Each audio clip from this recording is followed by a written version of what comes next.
Phoenix Nights. Chapter 1978. An Ox Head and a Human Body. This was the legendary ancient Ox Demon clan. This Ox Demon had been sealed in the ancient city by a supreme. Even though it was extremely weak, it was still extremely terrifying. It could easily kill peak experts. One of the pinnacle experts of the Purple Profound sect was killed by the Ox Demon's fist. Swish!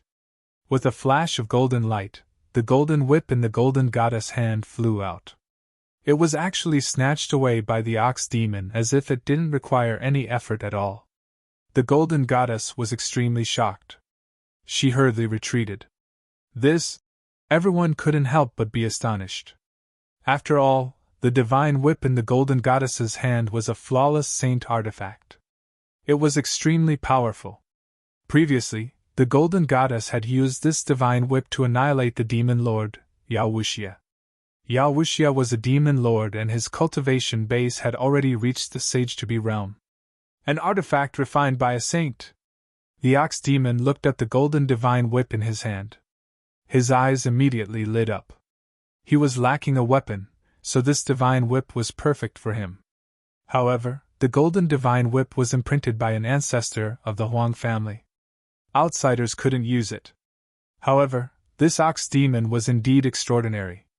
Dao seals rushed out of his glabella and directly imprinted themselves on the golden divine whip. He wanted to use his own Dao seal to erase the Dao seal of the golden divine whip's original owner. What? The golden goddess couldn't help but be shocked when she saw that the Ox Demon wanted to erase the imprints of the original owner of the golden divine whip. After all, the golden divine whip was an important treasure of the Huang family. In ancient times, there weren't many existences that could cultivate to the level of a saint. Saints were invincible existences in ancient times. Items refined by saints were also very rare. Among them, flawless saint artifacts were as rare as phoenix feathers and qilin horns. If the Ox Demon really erased the imprints on the divine whip, then the divine whip would be refined by him. The golden goddess absolutely wouldn't allow such a thing to happen. Die! The golden goddess roared and directly attacked. She stretched out her hands, and 10 rays of golden divine light shot out from her 10 fingers. They were like 10 golden heavenly swords that pierced towards the demonic ox. Every beam of golden divine light shattered the void, leaving behind a pitch-black spatial crack wherever it passed. Yes! The Ox Demon raised his head fiercely. His eyes shone with a dazzling light. He was clearly enraged. This little girl actually dared to disturb him. The seal on the golden divine whip was left behind by a saint. The bull demon had been sealed for countless years and was extremely weak. He could not erase the seal on the divine whip in a short time. I'll refine this whip after I kill you. The Ox Demon extended his hand and grabbed at the 10 beams of golden divine light that had pierced through the void. This grab enveloped the space in front of him. The 10 beams of golden divine light were actually shattered by the Ox Demon's huge hand. Then, the huge hand continued to grab at the golden goddess. At this moment, a black vortex appeared in the center of the huge hand. A heaven-devouring power surged out of the vortex. The golden goddess felt her body tighten. The heaven-devouring power had already enveloped her and pulled her towards the Ox Demon's huge hand. Everyone was stunned by the scene in front of them. This fellow who had broken out of the ancient city seemed to be abnormally powerful. Even the golden goddess seemed to be at a disadvantage. This was not a good thing. It should be known that the Ox Demon clan was rumored to be a ferocious demon. Preposterous. The golden goddess was both shocked and furious. The strength of the Ox Demon had already exceeded her expectations. How could such an existence be allowed to exist in this world? Clanging sounds rang out from the golden goddess. Rays of golden light rushed out from her body and turned into peerless weapons. Wherever they slashed, they tore apart the sky and earth. They also slashed apart the sky-devouring power from the Ox Demon's hand. The golden goddess felt her body loosen up. Then, she directly soared into the sky and dodged the Ox Demon's claw. Boom! The void shook. The space where the golden goddess was originally at was directly shattered by the Ox Demon's claw. It turned into a piece of chaos. Even the chaotic chi came out. The golden goddess was shocked when she saw this. The ox demon's seemingly casual claw actually had such power. It was really shocking. The other cultivators who were watching the battle were also extremely shocked. At this moment, Ziyuna looked at the ox demon and then at Gu Fei. Who was stronger? When was Gu Fei going to make a move? Who would have thought that a creature that shouldn't have existed would jump out when the primordial relic appeared? The primordial ox demon was indeed impressive. He was personally sealed by a supremacy. Even though he had fallen, he could still go against the heavens and reappear in the world. The ox demon's methods had undoubtedly stunned everyone present. However, the ox demon's ferocious nature hadn't changed even after countless years had passed. Devouring the heavens. The ox demon opened its mouth and sucked in the golden goddess in the sky. The golden goddess only felt the void around her suddenly tremble violently. Then, it instantly collapsed. The shattered void wrapped around her and flew towards the ox demon's mouth. Oh no! The golden goddess was extremely shocked. This ox demon was much more powerful and terrifying than she had imagined. The power that the ox demon had displayed was too powerful. Could it be that this ox demon still had the cultivation and combat strength of a saint? That was impossible. If this ox demon had the cultivation of a saint, the world would have reacted long ago. At this moment, there was no time for the golden goddess to think too much. She opened her mouth and a divine pearl flew out. Then, it rapidly enlarged. Rumble! A golden sun appeared between the heavens and the earth. It emitted boundless metal elemental power and smashed towards the ox demon that had opened its mouth to suck in the pearl. The great power that emanated from the golden sun caused the entire world to tremble. This is pure metal elemental power radiated from the golden sun, intimidating the surroundings. There was a trace of saintly aura lingering on the sun. Another perfect saint artifact. The cultivators who were watching the battle were shocked. The golden goddess actually had 2 perfect saint artifacts on her. It was truly shocking. However, when they remembered that the Gold clan was the descendant of the Golden Supremacy, they understood. After all, the Golden Supremacy was an extreme saint. At this moment, the ox demon was finally moved. The dazzling golden sun smashed towards it. It was as if there was really a sun falling from the sky. Chapter 1979. Boom! The golden sun fell from the sky, destroying everything in every direction. It directly smashed the primordial devilox into the shattered void. With the sun as the center, everything within a 10-mile radius was destroyed. The earth was sinking and the void was being destroyed. This was practically the end of the world. Everyone was dumbfounded by the scene before them. Damn! Gu Fei couldn't help but be moved when he saw this scene from a distant peak. He could see that the power of the Golden Goddess attack had been limited to a certain range. Otherwise, let alone a 10-mile radius, even 100 miles of land would have been destroyed. The power of a perfect saint artifact was comparable to a saint's attack. If she couldn't control this power, it would be a disaster. Fortunately, this was the forsaken land of the gods. If this had happened outside, who knew how many lives the Golden Goddess attack would have taken? That primordial devilox should be dead now. What a pity for my divine whip. The Golden Goddess couldn't be happy because she had lost a perfect saint artifact. However, even if it was lost, it could still be found. Even if a perfect saint artifact was lost, a few of the super antiques of the Gold clan could still use secret arts to summon it back. A perfect saint artifact was too precious and important. They couldn't afford to lose it. Thinking of this, the Golden Goddess was no longer as worried. As long as she returned to the clan and asked the ancestors for help, they could still summon the divine whip back. The Gold clan was the descendant of a supreme. Their foundation was unimaginably deep. Rumble! The light emitted by the sun gradually weakened as the metal element divine energy converged. In the end, the sun turned into a dazzling golden pearl the size of a thumb and flew back to the Golden Goddess.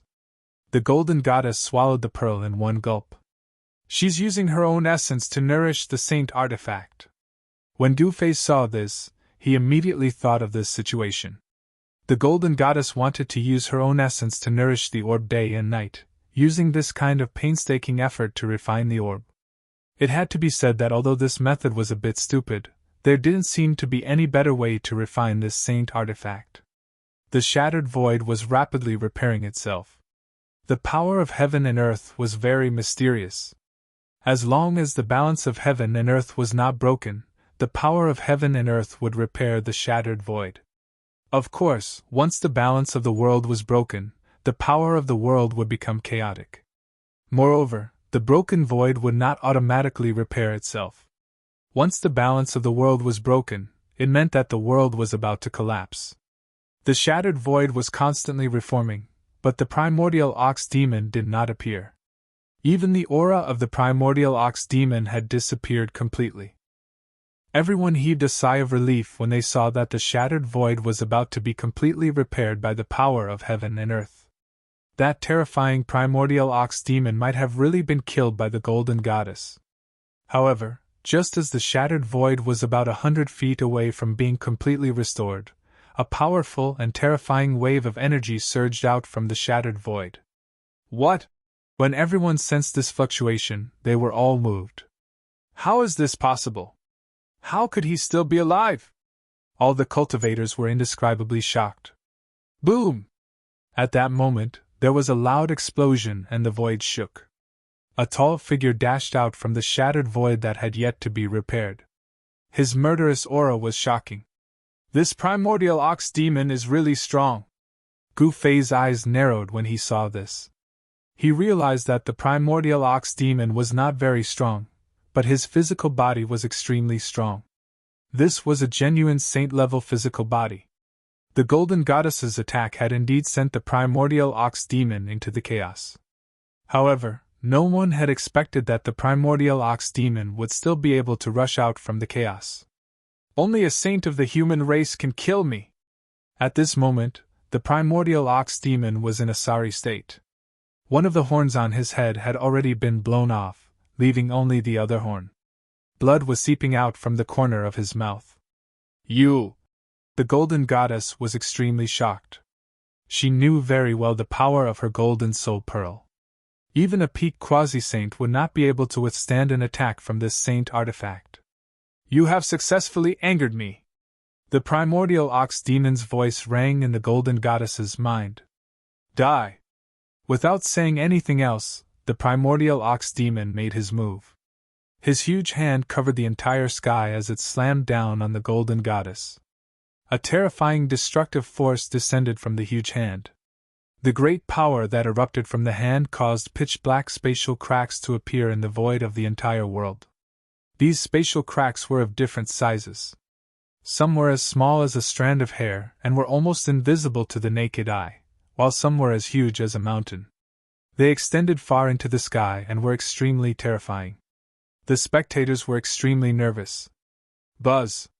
Just as the huge hand formed by the primordial ox demon was about to slam down, the golden goddess's body suddenly vibrated.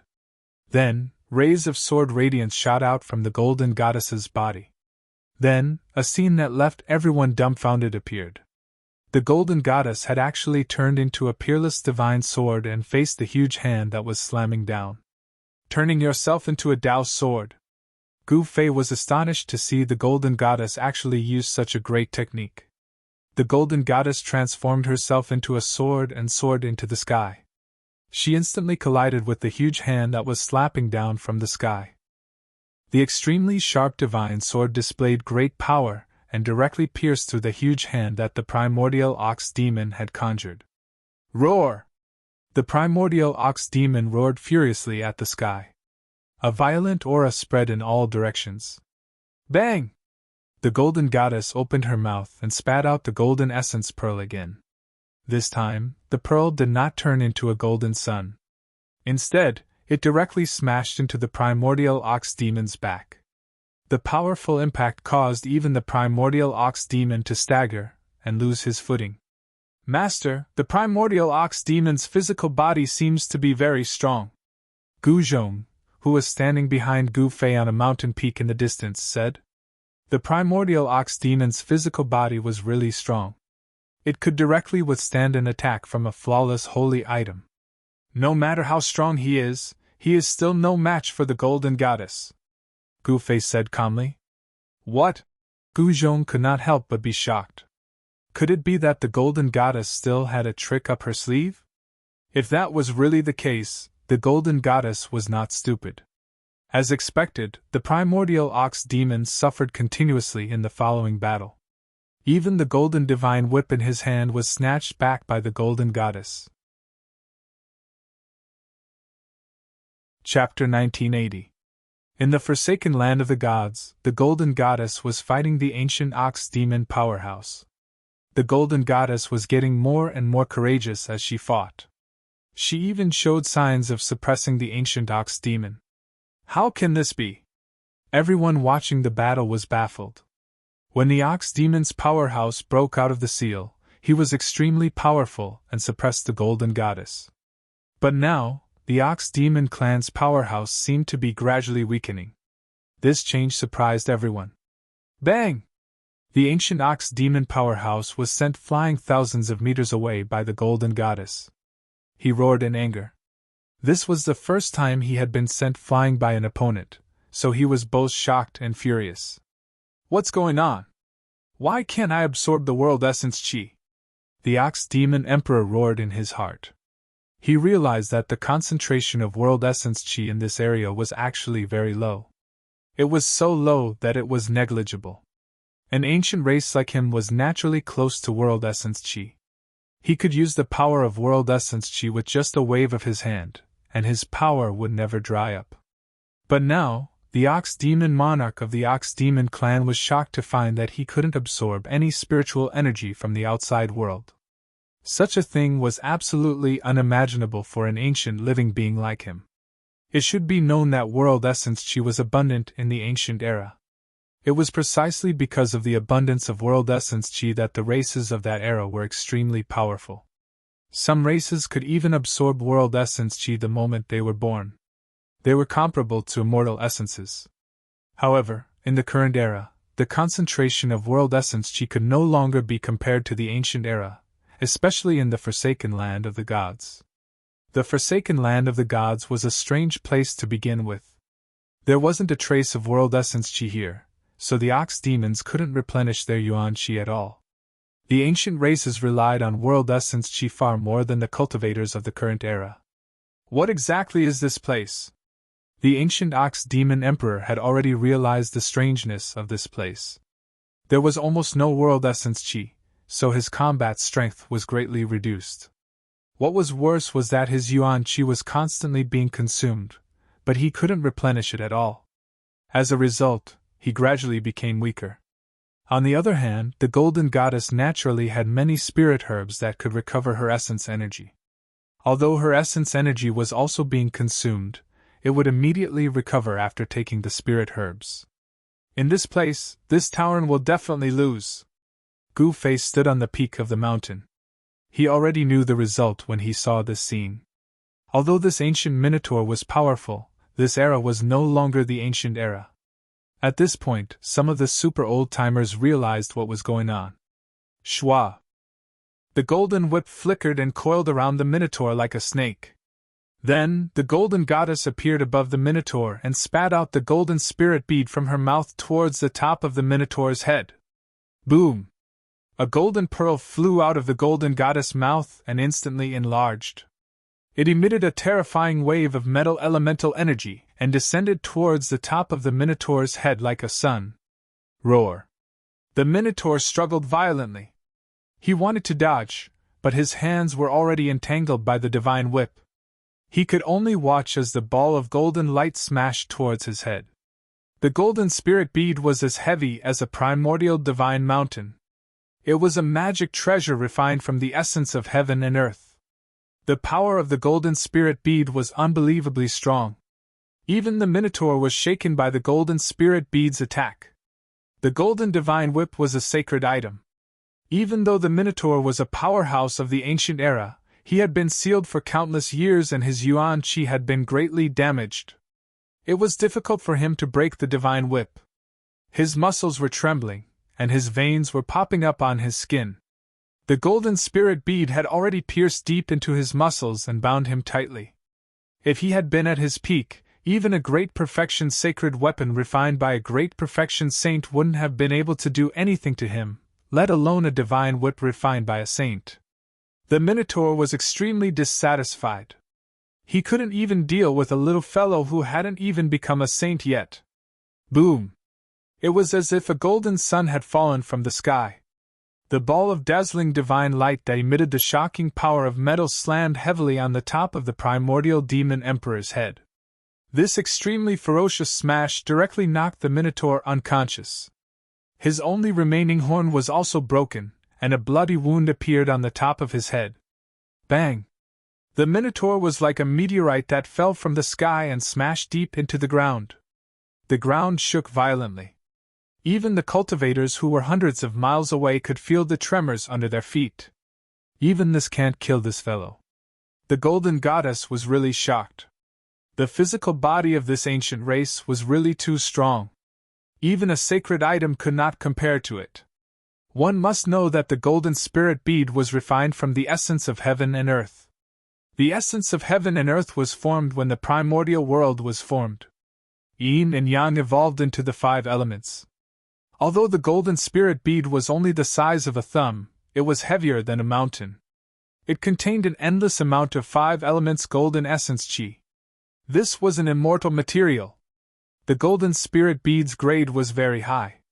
After being refined by countless experts of the gold family, this divine bead already possessed the grade of a sacred item. Moreover, this divine bead still had the possibility of evolving endlessly.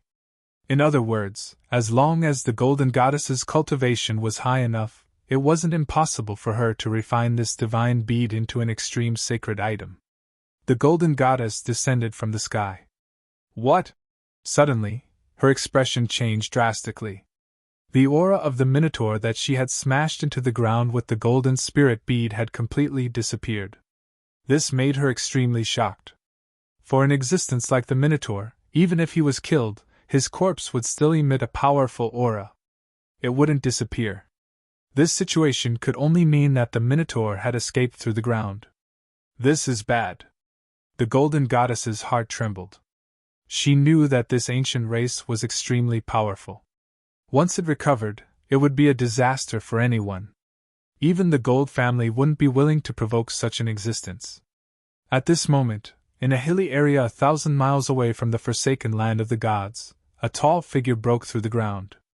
This wasn't a human, but a Minotaur with the head of a bull and the body of a human.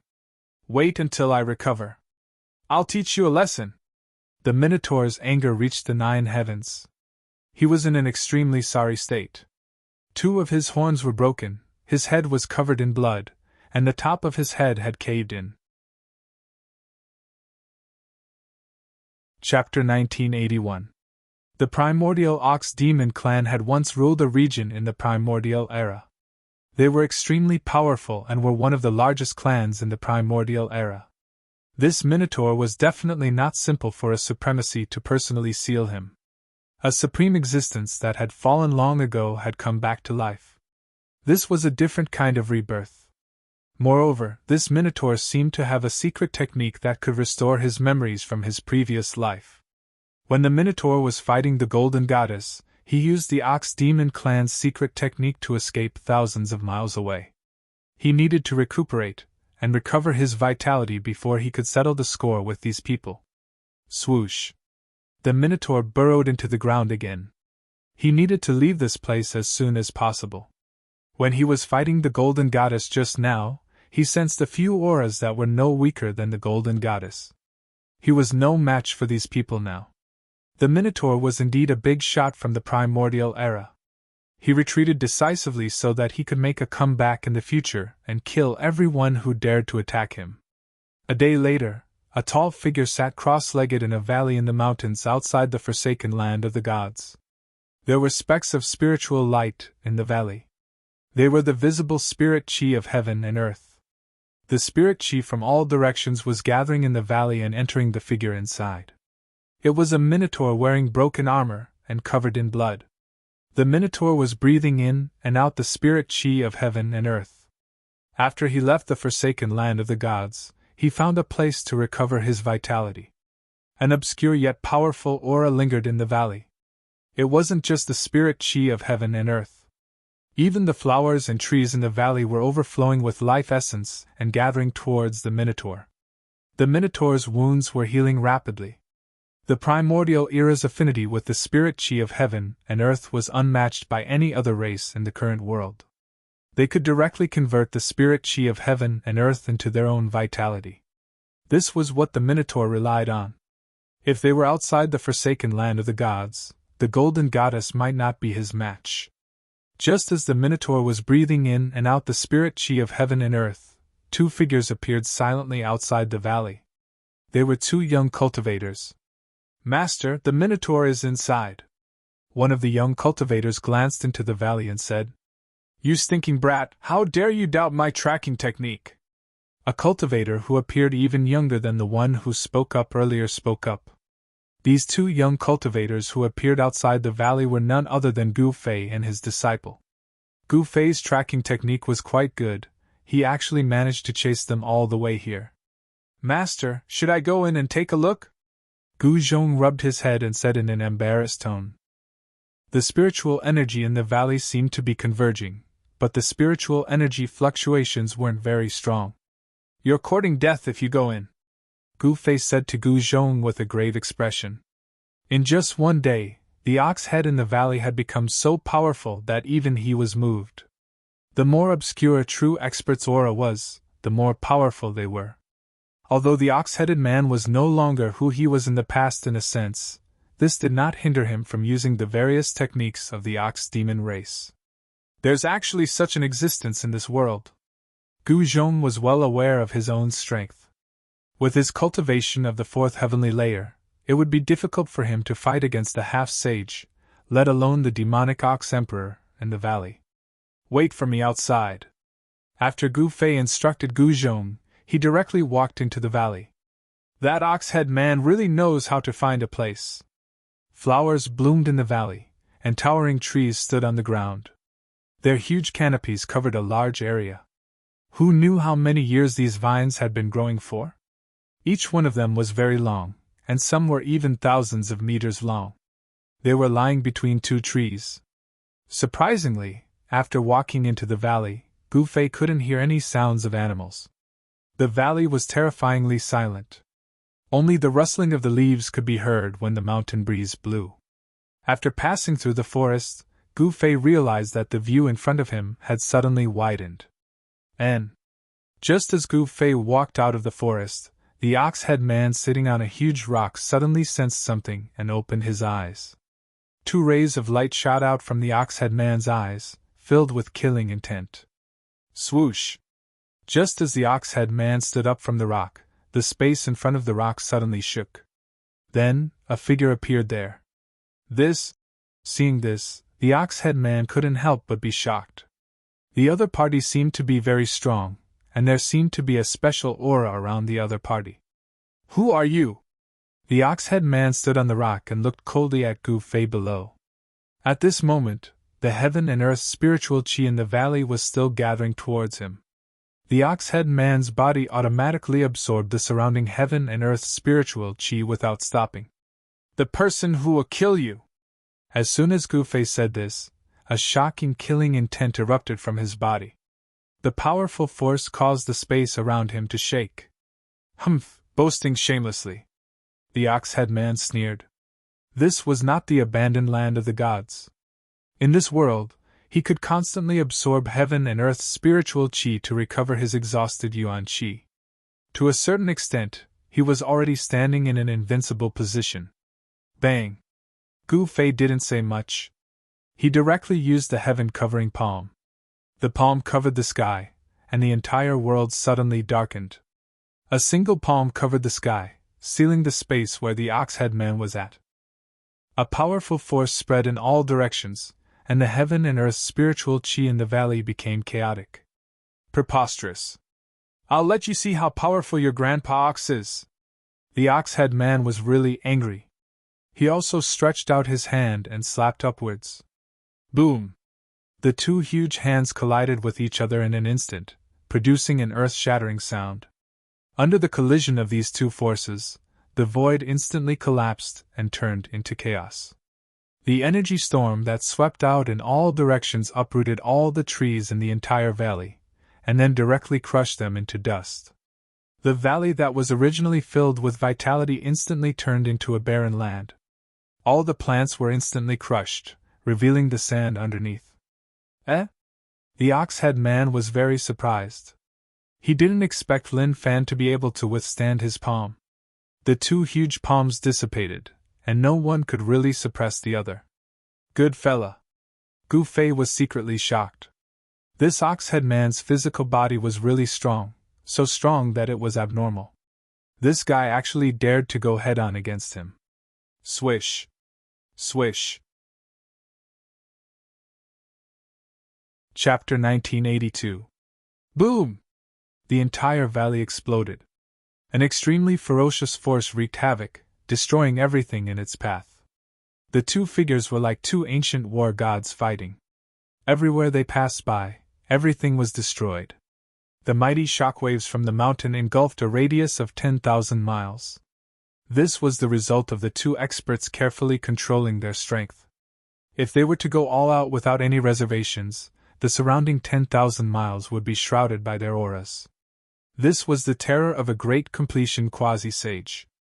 They were just a step away from becoming a sage.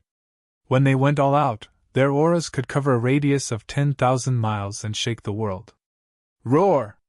The Minotaur roared in anger. The baleful aura on his body was incomparably dense. One look and one could tell that this fellow was definitely not a good person back in the ancient times. At this moment, Gu Zhong, who was originally waiting outside the valley, had already flown into the sky and retreated far away when Gu Fei and the ox-headed man started fighting. This Minotaur's physical body is actually so strong. Gu Zhong couldn't help but feel shocked when he saw the two figures fighting in the distance. One must know that his master was a great completion quasi-sage. His martial body was so strong that it was comparable to a sage weapon. His master was just a step away from cultivating the undying martial body. Even with such a strong martial body, he could only fight evenly with the Minotaur. It would be hard for him to gain any advantage. Primal Chaos Fist. In the end, Gu Fei still executed a fist technique that he had been perfecting. The power of Primal Chaos surged, shaking the entire sky. On his fist, Tao runes of Primal Chaos could be vaguely seen. Bang! Gu Fei's right fist collided with the Minotaur's right fist. This was a direct contest of strength, and there was no room for tricks. The Minotaur only felt an extremely powerful force coming from the other party's fist. This force pushed him back more than 10 steps. Little fella, you haven't used your full strength yet. The ox-headed man was extremely shocked. In the ancient times, there were very few races that could contend against the physical bodies of the ox-headed man. But today, the physical body of this human was enough to make him feel threatened. The Minotaur couldn't help but frown when he felt the pain from his fist. Preposterous! If it was in ancient times, when I was at my peak, I would be able to squash this little thing to death with a single finger. But now...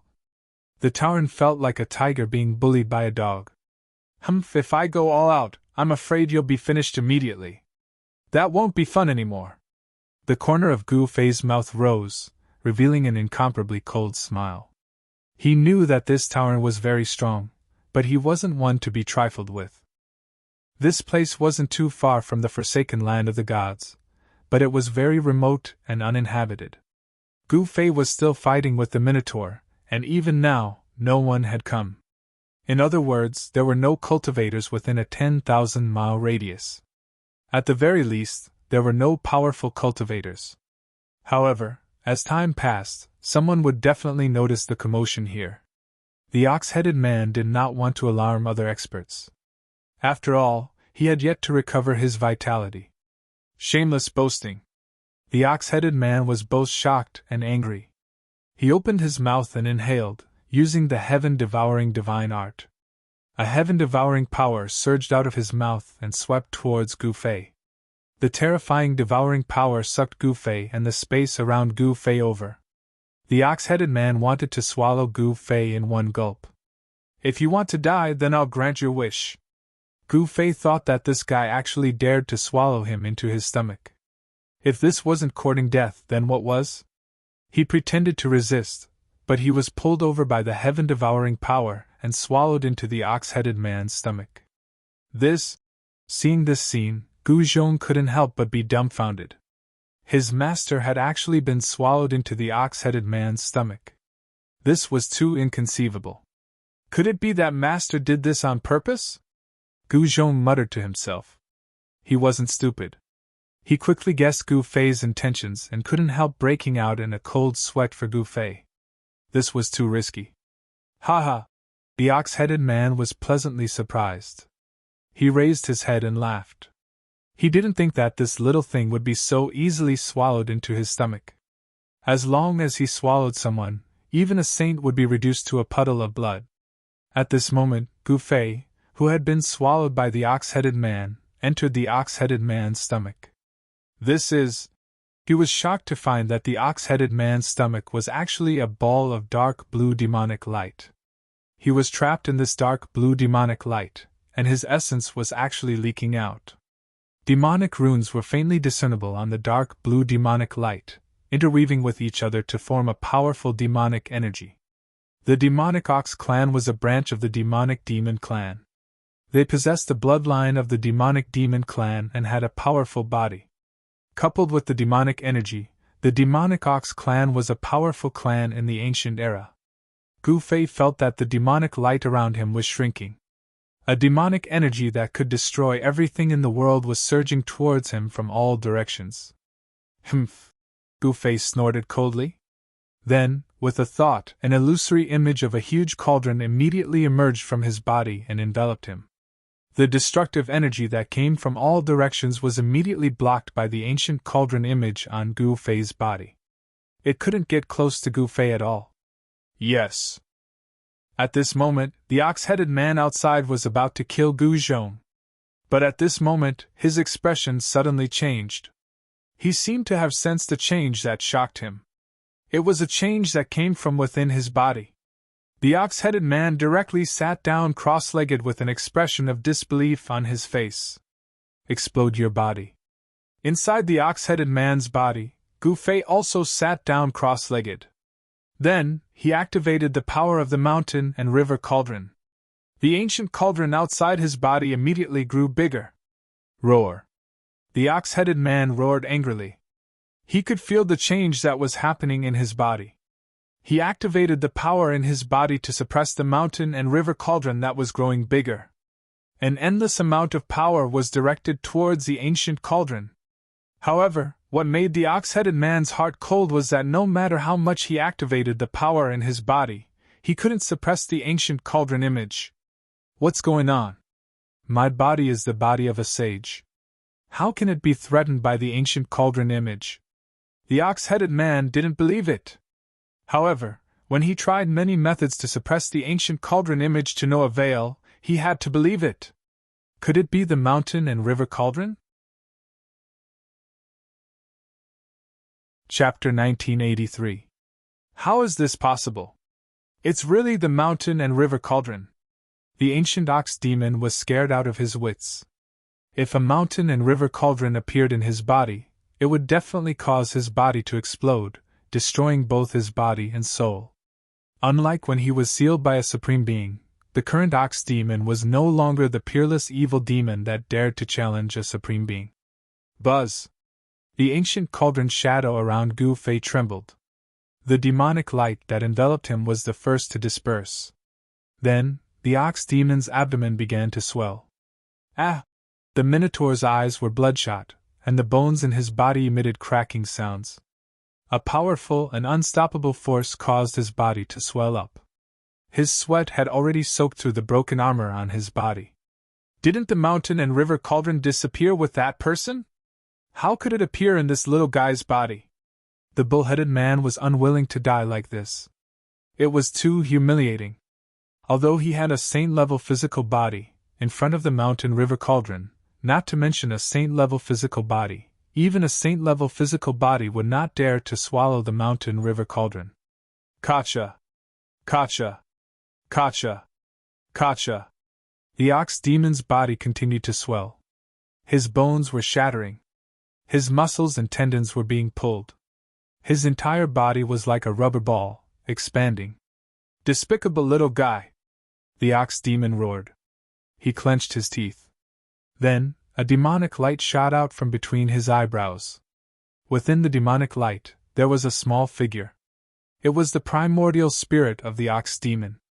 The ox demon abandoned his body. Then, his primordial spirit didn't escape. Instead, it rushed into his body.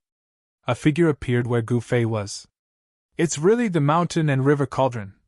The ox demon's primordial spirit was extremely shocked. In the ancient era, the mountain and river cauldron's name was enough to shock the world. Legend had it that this ancient cauldron was a connate divine artifact formed by the heavens and earth. However, there were also legends that this ancient cauldron was a supreme artifact refined by a supremacy. Even in the ancient times, no one knew how this supreme artifact appeared or who refined it. However, one thing was certain, and that was that this ancient cauldron was a supreme godly weapon. I can't believe you didn't take the opportunity to escape. You could have taken the road to heaven, but you chose to barge into hell. When Gu Fei saw the Minotaur's spirit, his eyes immediately lit up. If the Minotaur chose to escape, it would be very difficult for Gu Fei to stop him. However, it was different now. The Minotaur's primordial spirit had actually entered his body. Primordial Soul Dao Transformation Sword. Gu Fei didn't hesitate. He used one of the 9 mystiques of the immortal Tao, the Essence Soul Sword. The power of his Essence Soul quickly condensed, and then, swish.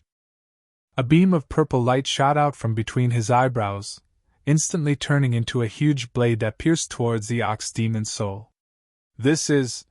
The ox demon's primordial spirit was shocked. It wanted to dodge, but the Essence Soul Dao sword was just too fast. It had only just shot out when it appeared before the ox demon's primordial spirit the next moment. The chilling sword chi had already locked onto the ox demon's primordial spirit. Swish. The Essence Soul Dao sword flashed past, and the ox demon's primordial spirit was immediately cleaved in half.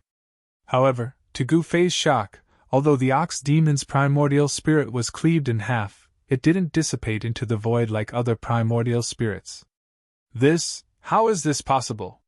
Gu Fei was extremely shocked at the sight of this. He had never seen someone survive after their primordial spirit was cleaved in half. He knew the power of the Essence Soul Dao sword very well. It was a supreme divine technique of the immortal Tao that was specially used against the primordial spirits of cultivators. The ox demon's primordial spirit that had been cleaved in half actually gathered together. Very soon, a complete primordial spirit reappeared. What kind of mystique is this? The ox demon was truly stunned by the battle technique that Gu Fei had displayed. At this moment, he finally gave up on his physical body. His primordial spirit couldn't expel Gu Fei from his body. Rumble! The cauldron of mountains and rivers continued to expand. The sound of wind and thunder came from the ox demon's body, and hideous bloody scars began to appear on his body. The ox demon's body was about to explode from the power of the cauldron of mountains and rivers. The supreme Tao ancestor had yet to appear in the primordial era, and the 9 secrets of the immortal Tao that the supreme Tao ancestor had created would not have appeared in the primordial era. The ox demon couldn't tell what kind of mystique Gu Fei was using at all. Just as the ox demon was about to retreat, 2 people silently appeared behind his primordial spirit. They were Gu Fei's clones. He used the 3 Pure Ones technique, and the 2 clones silently appeared behind the ox demon's primordial spirit. What? How is this possible? Even though the ox demon from the primordial era was knowledgeable, he was still stunned by this scene. Gu Fei used the I Chi turning 3 Pure Ones technique to block it for a while. Boom! The ox-headed man's body finally exploded from the power of the mountain and river cauldron. A cloud of blood mist exploded in the air before gradually dissipating. The destructive power spread out, and the ox demon's primordial spirit was completely destroyed by this power. Nothing was left behind, which surprised Gu Fei. Gu Fei had the cauldron of mountains and rivers to protect himself. The destructive power of the ox demon's body was completely blocked by the cauldron of mountains and rivers. He had never heard of a saint-level expert's body exploding. Fortunately, it was the power of the cauldron of mountains and rivers. If the ox demon had exploded his own body, the power would have been even more terrifying. Rumble! The mighty energy storm swept through the surrounding tens of thousands of kilometers, and countless living beings were killed by this power. Not a single one was spared. The power released by the body of a saint-level expert was too great. This level of power was comparable to the destruction of heaven and earth. Everything within a radius of 30,000 miles was destroyed. Gu Zhong couldn't help but be stunned when he saw this scene from afar. This was too terrifying. Master! Gu Zhong couldn't help but worry for Gu Fei. Even 10 great accomplishment saint-level experts would die from such power. However, when he thought that Gu Fei had a supreme artifact to protect him, Gu Zhong felt more at ease. This movement was too great. Almost every place in the Purple Cloud Mountain range could sense this fluctuation. In an instant, a few incomparably powerful spiritual wills swept over. Some big shots wanted to know what was happening here as soon as possible. These guys! Chapter 1984. The peerless expert of the ancient demonic ox clan died just like that. It was not that he was not strong, but that he was too careless. He thought that he could devour and refine Gu Fei with his own strength. This kind of devouring was a very common thing in the ancient era. Gu Fei's qi and blood were extremely vigorous. He was the best food for the demonic ox emperor. If he could successfully devour and refine Gu Fei, the demonic ox emperor's cultivation would definitely recover a small part. At that time, he would be able to move freely in the world. However, it was a pity that the demonic ox emperor did not expect Gu Fei to have the mountain and river cauldron that could suppress the mountains and rivers. The mountain and river cauldron had existed since the ancient era. It was a supreme artifact. If this supreme artifact were to fall into the hands of a supreme being, with a single strike of the cauldron, the heavens, the earth, the mountains, and the rivers would all be suppressed. No matter how powerful one was, they would still be completely suppressed. Their life and death would be at the mercy of a single thought. It was not that the demonic ox emperor's physical body was weak. Even if he was hit by a supreme artifact, he would only be slightly injured. However, in front of the mountain and river cauldron, even if the demonic ox emperor completely recovered his cultivation and returned to his peak, his physical body would still be destroyed by the mountain and river cauldron. The terror of a supreme artifact was not something that the demonic ox emperor could withstand. He died just like that. Not even a hair. Under the protection of the mountain and river cauldron, Gu Fei was not injured at all in this great destruction. However, the power of the explosion of a saint-level physical body was too great. This made his heart palpitate. The area with a circumference of 30,000 miles was completely destroyed. A thick layer of the ground was shaved off. Countless lives disappeared in an instant. All of them were killed. Apart from being shocked, Gu Fei was also a little disappointed. This ancient creature did not even have a single treasure on him. This was really surprising. He had worked hard for nothing. These old guys. At that moment, Gu Fei sensed a few strands of divine sense sweeping over from afar. He couldn't help but feel angry. Purple light flashed on his forehead, and a ray of sword light flashed through the air, destroying the strands of divine sense. Roar! How dare you! This Gu Fei is simply too arrogant. Several other places in the southern region of Buzhou ancestral planet also unleashed powerful auras at the same time. On a mountain shrouded in white clouds, a green-robed old man who was sitting cross-legged on a boulder opened his eyes. At this moment, a drop of blood emerged from his forehead. A great technique that can sever divine will. The green-clothed old man said these words. His voice was incomparably old and filled with the vicissitudes of life. In another mountain range shrouded in immortal chi in the southern region of Buzhou, an angry roar came from a fairyland-like cave dwelling. All the living beings in this part of the heavenly abode were alarmed and fled in all directions. Opening up a paradise was something that only sages had the means to do.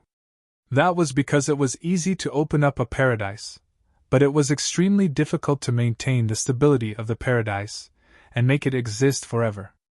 Only sages had the great power to stabilize the universe. In the depths of the Violet Cloud Mountains, in a valley where the ancestral vein of the earth was located, a purple-robed old man who was sitting on a jade platform suddenly stood up. She was an old woman with a head of white hair and a face full of wrinkles. Her teeth were almost all gone. However, at this moment, the old woman's eyes shone brilliantly as if two cold stars were embedded on her face. A powerful aura emanated from the skinny body that seemed to be on the verge of death. At this moment, a drop of blood flowed from the old woman's forehead. This was the reason why she was furious. Someone had actually severed the divine will that she had sent out. It's the Saint Grandmother. In the valley, all the experts of the Ziyun clan were alarmed. A purple figure rushed out and landed nimbly on the jade platform. Grandmother, who made you angry? I'll go beat him up. The young girl waved her tender fists and said angrily. Little Zier. The old woman's expression immediately improved when she saw the purple-robed young girl. The purple-robed young girl was the little princess of the Ziyun clan, Ziyuner. She was the darling of the heavens and was loved by everyone in the Ziyun clan. Even the hot-tempered Saint Grandmother could not get angry in front of her. An arrogant young man actually severed my divine will, the Saint Grandmother said fiercely. Holy Grandma said ruthlessly. Gu Fei's insolence made her very unhappy. If Holy Grandma was unhappy, the consequences would be dire. What? Don't tell me it's that Gu Fei who defeated my brother? Ziyuna rolled her eyes and immediately thought of a person. It seemed that only this person had the ability to sever the Saint Grandmother's divine will. She knew very well how powerful and terrifying the Saint Grandmother was. She was a self-proclaimed saint, similar to Saint Zisu in the clan. They were both saints who sealed themselves and stayed in the human world. A saint who sealed themselves did not have the cultivation and strength of a saint, but they were still the strongest existences in the human world. Even a grand completion quasi-saint would only be a joke before them. Let's go and have a look. The Saint Grandmother grabbed Ziyuner and disappeared from the jade platform. Seeing that the Saint Grandmother had left, there were people walking around in the valley. One should know that the old woman had a very bad temper. No one dared to appear in front of her when she was angry. In the entire Ziyun clan, there were definitely no more than 3 people who could speak in front of the Saint Grandmother. Whoosh! A streak of purple light flew over from the horizon like a purple meteor. It suddenly flew over from afar and appeared in the forbidden zone where there was no vegetation. What's going on? The Saint Grandmother could not help but be shocked at this scene. The powerful aura in the void had not completely dissipated. It seemed like a saint had self-destructed. Saint Grandmother, do you know who could cause such damage? Ziyuna was stunned by what she saw. The area within a radius of 30,000 miles had become an empty space. The ground had been shaved off and it was as if a huge pit had suddenly appeared in the Purple Cloud Mountains. If we were to attack with our full strength, we could indeed cause such damage. However, the price to pay would be great, the Saint Grandmother said solemnly. She carefully sensed the remnant aura in the void and her eyes flickered. That person can't be this powerful. This is... Ziyuner's expression suddenly changed. She sensed the remnant aura in the void. It was a little familiar. She thought of someone. To think that that guy died here. Chapter 1985. After Gu Fei used his primordial soul Dao sword to sever the divine wills of those important figures, he left the Violet Clouds Mountains with Gu Zhong. When the Holy Grandmother and Ziyuner of the Ziyun clan arrived at the battlefield, Gu Fei and Gu Zhong had already left. They did not meet. Very soon, other powerful existences also appeared on that side of the battlefield. Everyone was stunned by the scene in front of them. Not long after, a piece of news spread throughout the entire southern region of Buzhou, and even the central region. The expert of the Ox Demon clan, who had been sealed since ancient times, was killed in the Purple Cloud Mountains. The appearance of the ancient races made the Gold family extremely nervous. Now that they heard this news, they could finally heave a sigh of relief. It should be known that when the primordial demonic Ox Monarch was born, the Golden Goddess had once beaten the demonic Ox Monarch to the point that he had to use the Earth Escape technique to escape. It was that man who killed that cow. In a castle of the Gold family in the north, a woman wearing a golden mask gazed into the distance as she muttered to herself. The Gold family's information network was rather fast. Because the Gold family had sent a large number of experts into the southern region to chase after the primordial demonic Ox Emperor. One must know that once the demonic Ox Emperor recovered, it would be a disaster for the entire Gold family. Killing the demon Ox Emperor while he was injured was the best way to get rid of this hidden danger. However, before the experts dispatched by the Gold family could find the demon Ox Emperor, the news that the demon Ox Emperor had been killed in the Purple Cloud Mountain range came. Very soon, the people of the Huangjin clan found out that a peerless human expert had blocked the demon Ox Emperor in the Violet Cloud Mountains, and then fought with it, killing it on the spot. In the southern region of Buzhou, there are only 3 to 5 people who have the ability to kill that bull. However, those people did not leave their cultivation grounds that day. The Golden Goddess muttered to herself. Since it's not the 2 old geezers from the Ziyun clan or that freak, the South Pole Immortal Exalt, it can only be that person. The Golden Goddess was speculating. She knew that it was impossible for anyone else to act. It could only be that person who found the cow and killed it. That person is actually this strong. Looks like I'll have to make some preparations as well. Otherwise, it would be a little difficult for me to step onto the ancient road of cultivation of the human race just like that. The Golden Goddess turned around and walked into the castle. The human race's ancient path of cultivation will open in 10 years. A few days later, the notice from the Middle Continent Immortal Abode was posted in every major city on the ancestral star of Buzhou. The entire cultivation world was in an uproar. The Immortal Palace of the Middle Province was the ruler of the central region of the ancestral star of Buzhou. Whether it was the Gold clan of the north or the Ziyun clan of the south, they were all wary of the Immortal Palace of the Middle Province. This was a superpower. Most importantly, the Central Prefecture Immortal Manor controlled a cultivation path that led to the Outerium. Every 5,000 years, this ancient path would open once. All the cultivators on the ancestral star of Buzhou would have the chance to step onto this ancient path. However, very few of those who set foot on this ancient path could return to the ancestral star of Buzhou. However, those who did return all became experts of the world. Some people said that the end of the ancient path was a source of life. As the news of the human race's ancient path opening spread throughout the cultivation world, Gu Fei and his disciple were drinking in a tavern in Matchless City in the southern region of Buzhou. Master, should we go explore the human race's ancient path of the outer domains? Gu Zhong was eager to give it a try. He was confident that he would not lose to any of the rising talents on the ancestral star of Buzhou. Moreover, his cultivation had reached a bottleneck. If he took another step forward, he would become a ruler among the Almighties. Gu Fei thought about it and said, "There's still 10 years left. We should first find a way to return to the soaring dragon ancestral star, then consider if we should try the human race's ancient path." Gu Zhong nodded. After all, their priority was to return to the soaring dragon ancestral star. In truth, Gu Fei was planning to return to the soaring dragon ancestral star through the purgatory path, but he discovered that the exit of the purgatory path had changed. A powerful Buddhist power was gradually awakening outside the exit, and it had completely sealed the exit. Gu Fei was aware of the changes in the Hell Path as he possessed the round bead of the Hell Path. The Hell Path was one of the 6 paths of reincarnation that the ancient Buddhist Lord had opened up. No one knew if the ancient Buddhist Lord had any other tricks up his sleeves.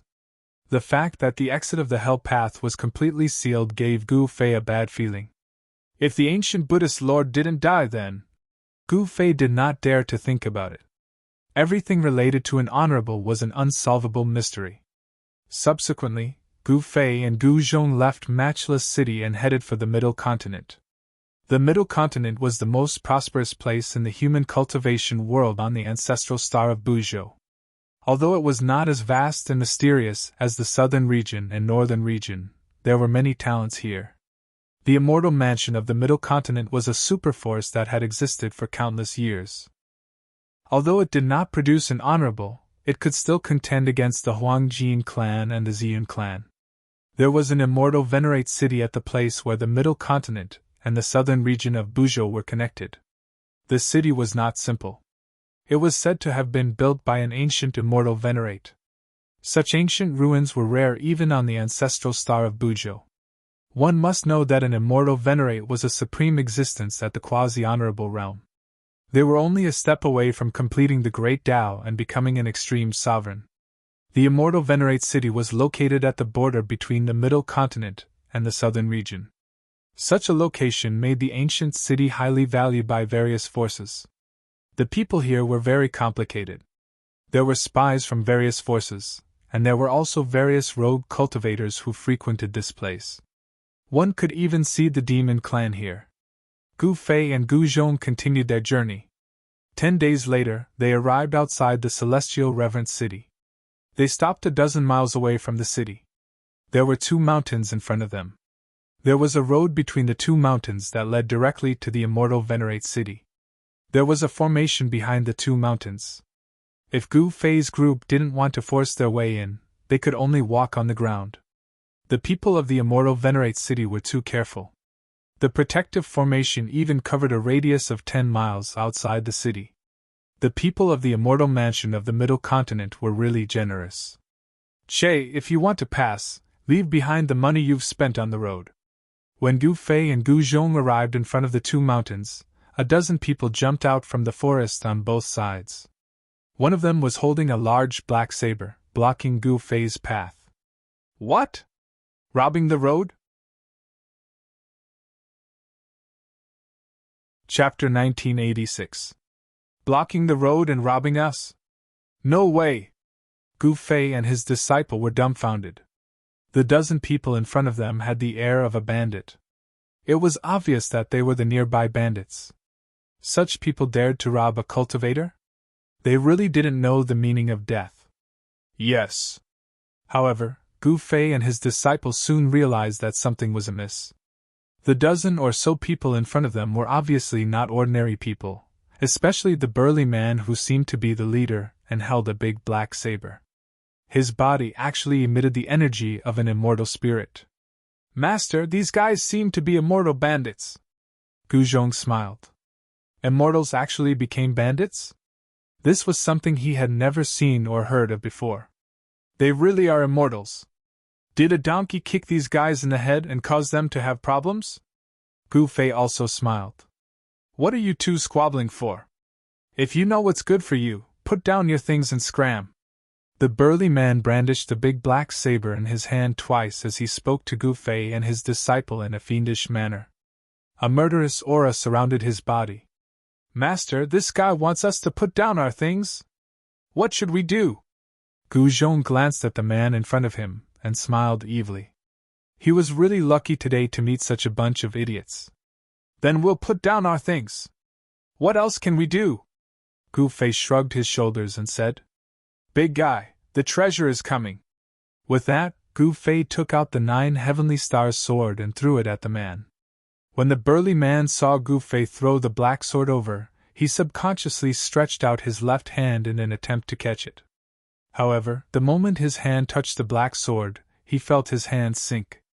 The black sword fell to the ground in front of the burly man with a pu sound and smashed into the ground. The burly man holding the big black saber couldn't help but be startled when he saw the black sword smashed into the ground. He was actually unable to catch the sword. The weight of the sword was shocking. One must know that he was an immortal spirit. The strength of his grasp was strong enough that he could even lift a small mountain. But now, he couldn't even catch a sword. Could it be that this sword was heavier than a hill? The muscular man's heart grew tense. For this person to be able to pick up such a heavy sword meant that he was no ordinary person. It was highly likely that he was also a cultivator. In fact, he might even be an immortal. Thinking of this, the smile on the muscular man's face immediately disappeared. "Boss, go! Kill those two!" A lackey behind the burly man shouted arrogantly. "Up your ass!" The muscular man roared in anger. Without even looking, he swung his left hand behind him. "Pah!" He slapped the lackey hard in the face, causing the lackey to stagger and spit out a few teeth. "Boss!" The lackey innocently covered his left cheek and looked at the burly man. "Shut up!" The muscular man glared at the lackey, then squatted down and stuck his left hand into the ground. He grabbed the black sword and pulled it up. Okay. The muscular man felt that the black sword in his hand was extremely heavy. When he tried to pull it up, the black sword didn't move at all. This shocked the muscular man. This black sword was really heavy. This had already exceeded his expectations. Hee, big guy, as long as you can pick up this sword, we'll give you everything we have. Gu Zhong smiled. He naturally knew how heavy his master's 9 Heaven Star sword was. Even almighty existences would find it very heavy to lift the divine sword. Only his master could wield such a heavy weapon freely. You must keep your promise. The muscular man looked up at Gu Zhong. Yes, said Gu Zhong. Gu Zhong said. This robust man was merely at the immortal god realm. In his opinion, picking up the 9 heavenly stars sword was undoubtedly the ravings of a lunatic, and it was utterly impossible. At this moment, the muscular man put down the big black saber in his hand. Then, he grabbed the hilt of the black sword and used his chi to lift it up. Roar! The muscular man used all his strength to lift the black sword up. However, the black sword that was stuck in the ground didn't move at all. What? This caused the burly man to be extremely shocked. At this moment, he felt that something was wrong. Something was very wrong. Cold sweat immediately appeared on his forehead. The burly man roared again and again. He tried several times in a row, but he couldn't pick up the black sword from the ground. No matter how much he tried, the black sword seemed to have taken root in the ground and didn't budge at all. Boss! At this moment, the lackeys behind the muscular man also realized that something was wrong. The master-disciple duo, Gu Fei and Gu Zhong, watched all of this coldly. This is bad. The muscular man knew that he had encountered an existence that he couldn't afford to provoke. This time, he had kicked an iron plate. Seniors, I still have something to do. I'll take my leave first. The muscular man's expression changed several times. Then, he suddenly grabbed the big black saber beside him and stood up. He cupped his hands towards Gu Fei and Gu Zhong before turning around and leaving. This guy. Seeing this, Gu Fei and Gu Zhong couldn't help but be stunned. This muscular man was truly a genius. To be able to fight like this during a great calamity, he could be considered a weirdo. Leaving so quickly? You're not going to play anymore? Gu Zhong chuckled and said. I really have something to do. Please forgive me, senior. As the muscular man spoke, he quickened his footsteps. He couldn't wait to leave this place. Don't walk so quickly. Gu Zhong's voice came from behind the muscular man. Then, the muscular man felt a weight on his right shoulder. A palm was placed on his right shoulder. There's nothing to play with. Gu Fei smiled and raised his hand. The black sword that was stuck in the ground immediately flew out and landed in his hand. Kill. Seeing that Gu Zhong had instantly appeared behind the muscular man and restrained him, the dozen lackeys that the muscular man brought with him immediately drew their weapons and attacked Gu Zhong. Humph. Gu Zhong coldly snorted. His right hand pressed down on the muscular man. Then, with a wave of his left hand, the dozen lackeys were immediately sent flying and heavily smashed onto the ground. For a moment, not a single one of them could stand up. Senior, I am a member of the 13 Iron Blood Flags. I have eyes but failed to see and have offended Senior. I hope that Senior can give face to the Iron Blood Taoist and let me live. The burly man only felt that the hand on his right shoulder was as heavy as a mountain. He was actually pressed down on one knee, unable to stand up. Beads of sweat the size of soybeans continuously appeared on the burly man's forehead, then rolled down his forehead, flowed down his face, and dripped to the ground. If he provoked such a person, then he would really be out of luck. You actually dare to be on the streets outside the immortal Venerable City? Aren't you afraid that the experts inside the immortal Venerable City will come out and kill you? At this moment, Gu Fei walked over. The Celestial Emperor's city can't even take care of itself now. How would they have time to care about us? The burly man quickly said. He wanted to show that he still had some value in front of these two people. In this way, he would have a higher chance of not being killed. You're not stupid! How could Gu Zhong not know what this fellow was thinking? It didn't matter if he killed such a person or not. An immortal-level existence really made him a little embarrassed to make a move. He withdrew his right hand from the burly man's shoulder. Thank you for your praise, senior. In the world of cultivation, we have to be careful. The burly man heaved a sigh of relief and stood up. At this moment, the burly man's dozen lackeys were still lying on the ground, groaning in pain. Their cultivation levels weren't high, so their fall wasn't light. No one cared about their life or death, not even the muscular man. He didn't even look at his lackeys. This was the cruel world of cultivation. Only those with powerful cultivation and strength would be valued by others. What's your name? Gu Fei looked at the burly man with interest. This fellow was really interesting. I'm An Wushang. The burly man answered carefully. And Wushang? Gu Fei couldn't help but laugh. This fellow's name was the same as his person. It was also very interesting. It seemed that this person really knew how to protect himself. Seniors, if there's anything that you can't do, you can leave it to me. I definitely won't disappoint you. You? What can you do for us? How laughable. Gu Zhong couldn't help laughing again.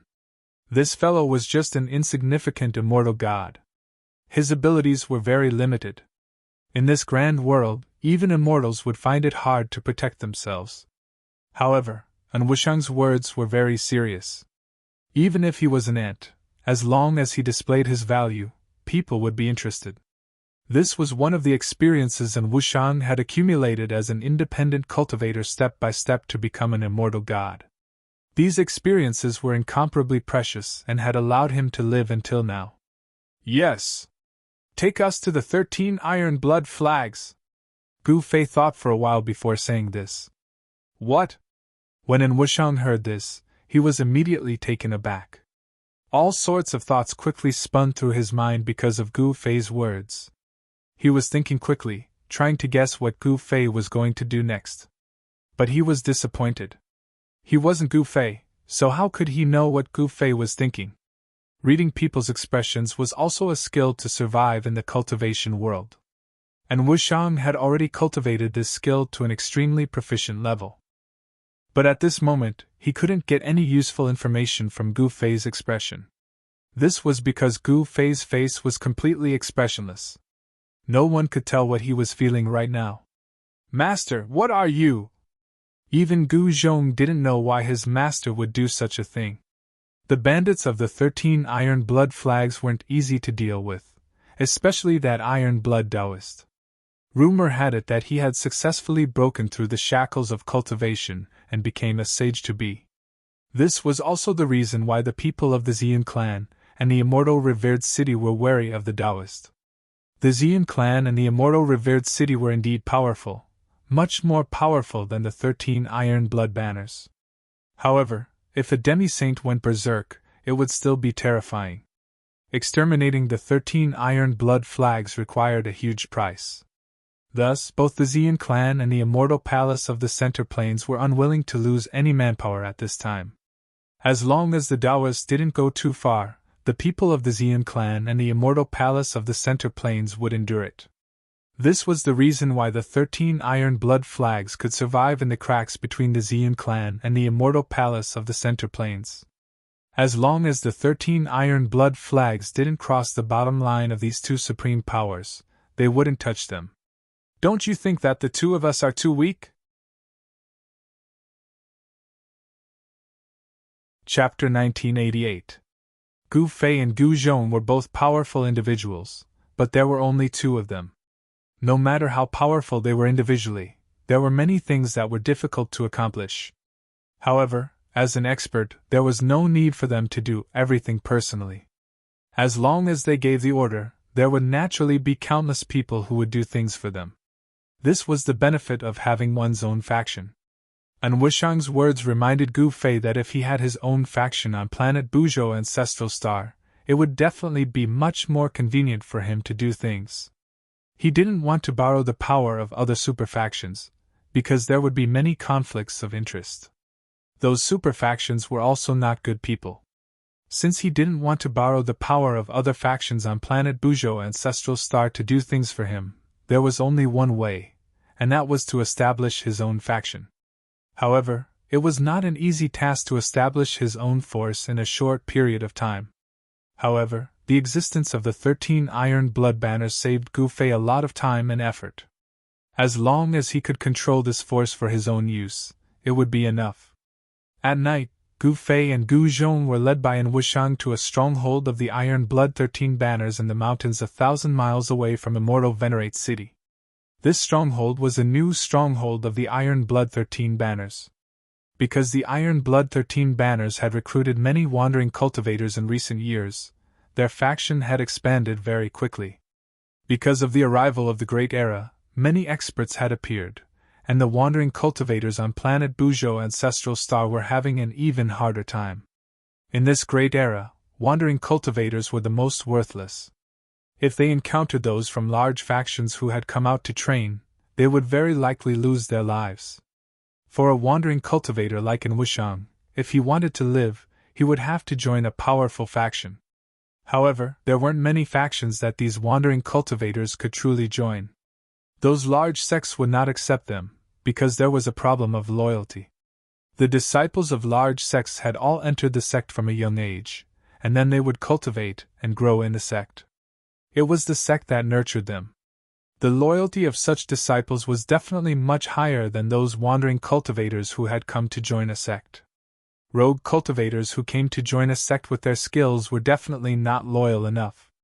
Loyalty was something that needed time to be nurtured. However, a bandit force like the 13 Iron Blood Banners had a much lower requirement for loyalty. They were bandits to begin with. With the advent of the Great Era, factions like the Iron Blood 13 Banners had the opportunity to develop rapidly. Thus, the Iron Blood 13 Banners developed quite well. Is it and bold? Just as An Wushang brought Gu Fei and his disciple closer to the stronghold, a loud shout came from a tall tower. Under the illumination of the torches, they could see a person looking out from the stone tower. "Old Brother Cheng, it's me, An Wushang." An Wushang hastily replied.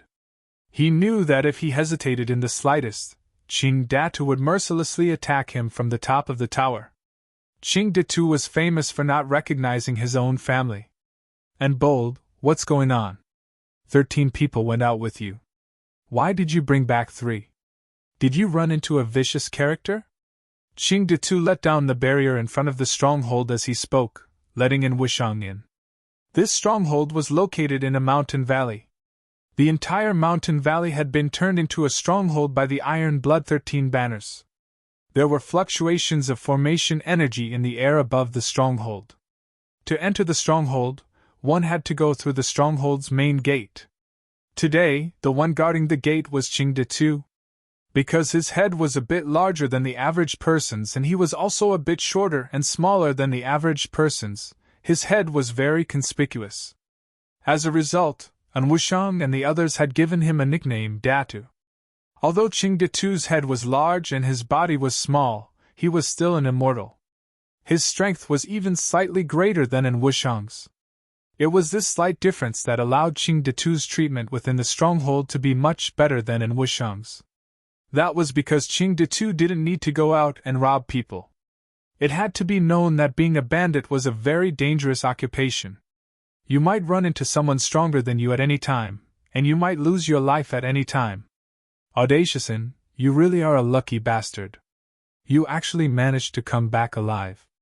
Inside the stronghold, A few people who recognized and Wushang greeted him when they saw him walk in. Those two. But at this moment someone realized that the two people behind and Wushang weren't one of his lackeys. Whoosh! In the blink of an eye, at least 5 people had surrounded and Wushang and Gu Fei. Audaciously, you must have eaten a bear's heart or a leopard's gall to dare bring outsiders in? At this moment, a loud shout came from the tower. Following that, a small figure jumped down from the tower. A short person with an especially conspicuous head appeared in front of An Wushang. Qingde, I also had no choice.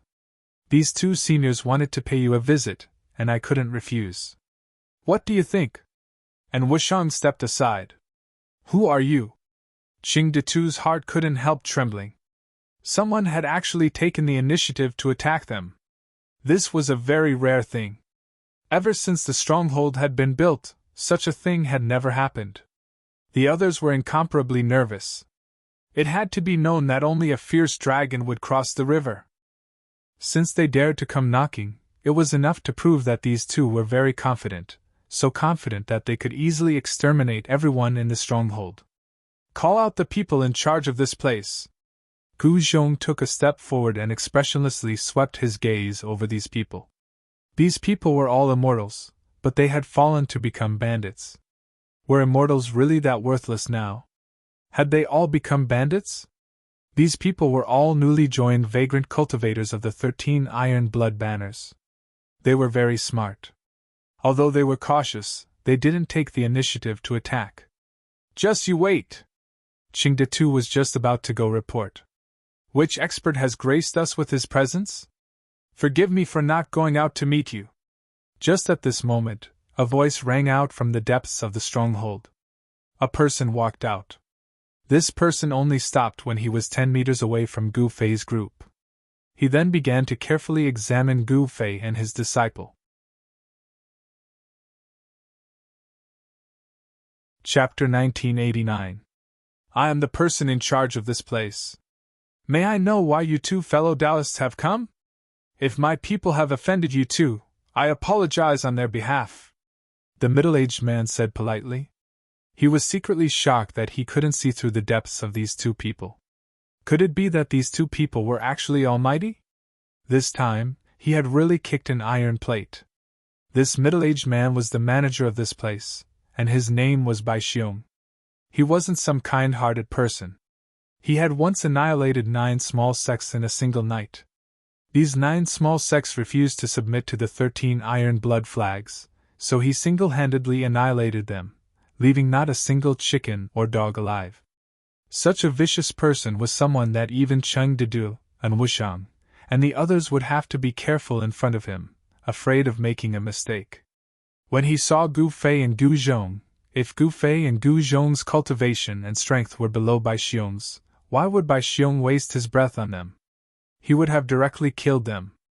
But now, he didn't dare. Humph, you really know how to conduct yourself. When you came out just now, I seem to have sensed killing intent from your body. Gu Zhong looked at the middle-aged man in front of him and sneered. When this middle-aged man came out, it was obvious that he wanted to kill them. However, when this fellow could no longer see through Yangming, he completely withdrew his murderous aura. However, Gu Fei and his disciple were not ordinary people. Most of their cultivation was achieved through fighting. Both of them had experienced countless battles of life and death. Their sensitivity to killing intent could be said to have reached the point of perfection. As long as someone wanted to kill them, they would be able to sense it immediately. This fellow Taoist seems to have misunderstood. How could Bai Xiong have such thoughts towards you 2 fellow Taoists? The middle-aged man hurriedly said. His forehead was already covered in a layer of sweat. He looked calm on the surface, but he was extremely shocked in his heart. Forget it, I don't want to waste my breath on you. I'll only say it once. Where is the headquarters of your 13 iron blood flags? If you know, tell me. If you don't, I'll kill you. Gu Zhong did not have the patience to talk to these people. What? Bai Xiong was shocked. These 2 people were actually looking for the headquarters of the 13 iron blood banners. Did I hear wrongly? Where did these 2 people come from? Could they be supreme experts from the Xian clan? Or could they be quasi-saints from the Middle State? Everyone was stupefied, especially Qing Datu and the others. What kind of person did Audaciousn bring back? He actually dared to directly attack the headquarters of the 13 Iron Blood Flags. Qing Datu and the others couldn't help looking at Wushang. And Wushang helplessly shrugged his shoulders. He also wanted to know their origins, but even if he had 10 times the guts, he wouldn't dare ask. This was one of the keys to survival as a rogue cultivator. Don't ask about things you shouldn't know. Don't look at things you shouldn't see. If they spoke, they could live. If they didn't, the two of them would start a slaughter. That made everyone nervous, including Wushang. In this stronghold, Baixiong was probably the only one who knew where the headquarters of the 13 Iron Blood Flags was. The others had never been to the headquarters of the 13 Iron Blood Flags. This was also a matter of loyalty. Only the core members of the 13 Iron Blood Flags knew where the headquarters of the 13 Iron Blood Flags was. At this time, the stronghold was incomparably silent. Even the breathing of Qing Datu and the others could be heard. They were all looking at Baixiong. They didn't want to die. It had to be known that the reason why Qing Datu and the other rogue cultivators had joined the 13 Iron Blood Flags was to survive. If the 13 Iron Blood Flags couldn't guarantee their safety, then why would they join them and listen to their orders? Yes. Seeing Baixiong hesitate, Gu Zhong couldn't help feeling a bit irritated. These bandits all had a baleful aura and weren't good people.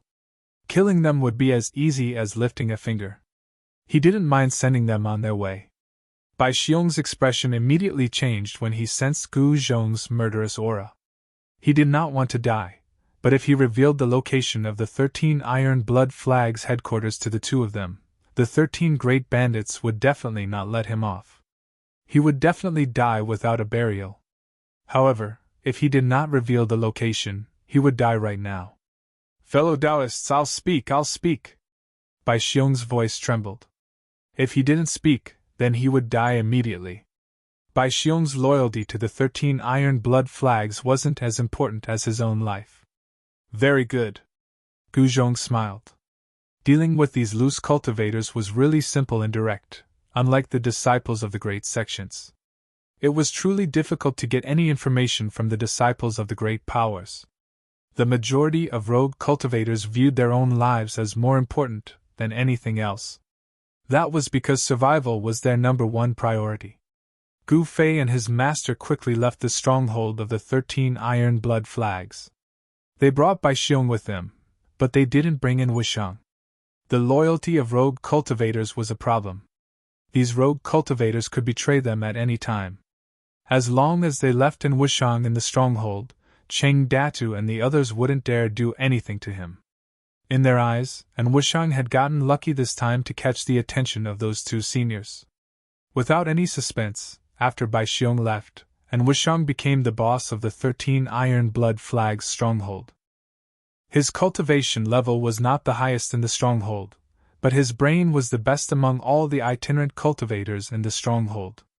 Otherwise, he would not have survived. The headquarters of the 13 Iron Blood Flags was the Phoenix Nest. The Phoenix Nest was where the Iron Blood Taoist had made his fortune. It was here that he had obtained some sort of inheritance and cultivated his skills. The Phoenix Nest was actually a mountain valley surrounded by mountains. Beneath the valley, there was a spiritual cave that emitted spiritual qi day and night. It was also for this reason that the spiritual qi in the valley was much denser than outside. This place wasn't originally called the Phoenix Nest.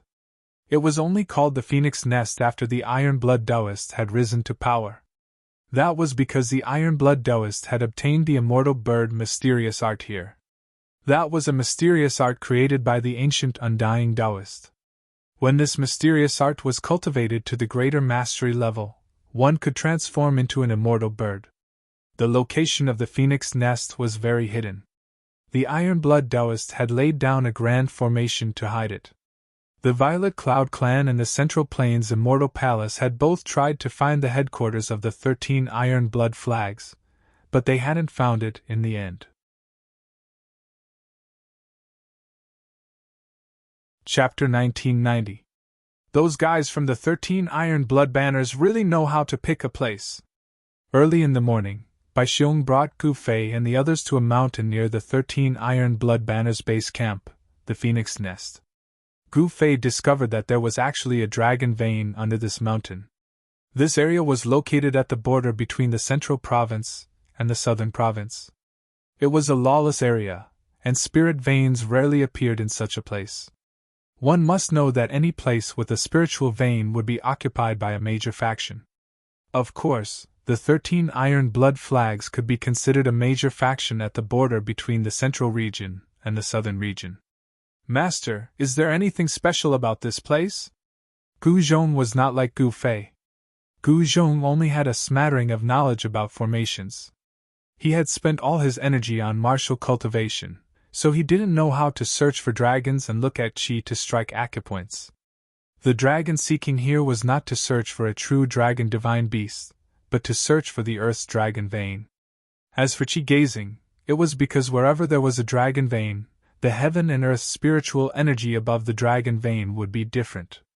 The so-called striking acupoints was to find the place where the earth's dragon vein essence converged after finding the dragon vein. The place where the earth's dragon essence converged was the spirit cave. If we follow the direction of this dragon vein, we will be able to find the Phoenix Nest, Gu Fei said. The 13 Iron Blood Banners base camp, the Phoenix Nest, must be built at the place where the earth's dragon vein essence converged. This was inevitable. If one wasn't proficient in formations, it would be very difficult to find the Phoenix Nest. This was because formations and the terrain were inseparable. Some formation masters could use the terrain to set up terrifying killing formations to kill enemies stronger than themselves. Where did the formation's power come from? The Earth's dragon vein essence could provide an endless source of power for the formation. Seniors, since you can find the Phoenix Nest by yourself, please let me go. At this time, Baixiong could no longer call Gu Fei and Gu Zhong fellow Taoist. In front of these two, he was like a newborn baby. He didn't have any thoughts of resisting. This was because these two people were too powerful. To be able to become the manager of a stronghold of the 13 Iron Blood Flags, this Baixiong must have a cultivation of the Immortal King level. Only with such a cultivation could he suppress those loose immortals. After all, those loose immortals were arrogant and unruly, and it was very difficult to restrain them. They would absolutely not obey those with lower cultivation than them. Unless this person had a powerful backer. Baixiong did not have any backing. He was just one of the many core disciples of the 13 Iron Blood Banners, so he was still rather loyal to them. Only such a person would know where the Phoenix Nest was. If you want to leave, go ahead. At this time, Baixiong no longer had any value to Gu Fei and the others. It didn't matter if they killed him or not, because they wanted to subdue the 13 Iron Blood Flags, not kill him. Although it would be difficult to subdue the 13 Iron Blood Flags, it wasn't impossible. From what Baixiong had told them, the leader of the 13 Iron Blood Flags, the Iron Blood Taoist, was only a quasi-sage. Gu Fei was a great perfection quasi-sage, and the Iron Blood Taoist wasn't his match. Many thanks to the two seniors for not killing me. Baixiong was instantly overjoyed. He hurriedly bowed to Gu Fei and the others, then turned and fled. The joy of escaping from death made him temporarily forget everything. Let's go. It's time for us to meet the 13 great bandits of the 13 Iron Blood Flags. As Gu Fei spoke, he directly soared into the sky. A powerful aura erupted from his body. He no longer concealed his strength. Gu Zhong also flew into the sky. Enemy attack. Just as Gu Fei's corpse stopped concealing its aura, someone sensed the aura being released from their bodies 100 miles away. Appearing near the Phoenix Nest, if it wasn't an enemy, what else could it be? The grand formation that enveloped the entire Phoenix Nest was activated. Beams of divine light soared into the sky, interweaving to form an incomparably huge transparent canopy, completely covering the Phoenix Nest. An aura of the divine Tao spread out. Saint-class formation.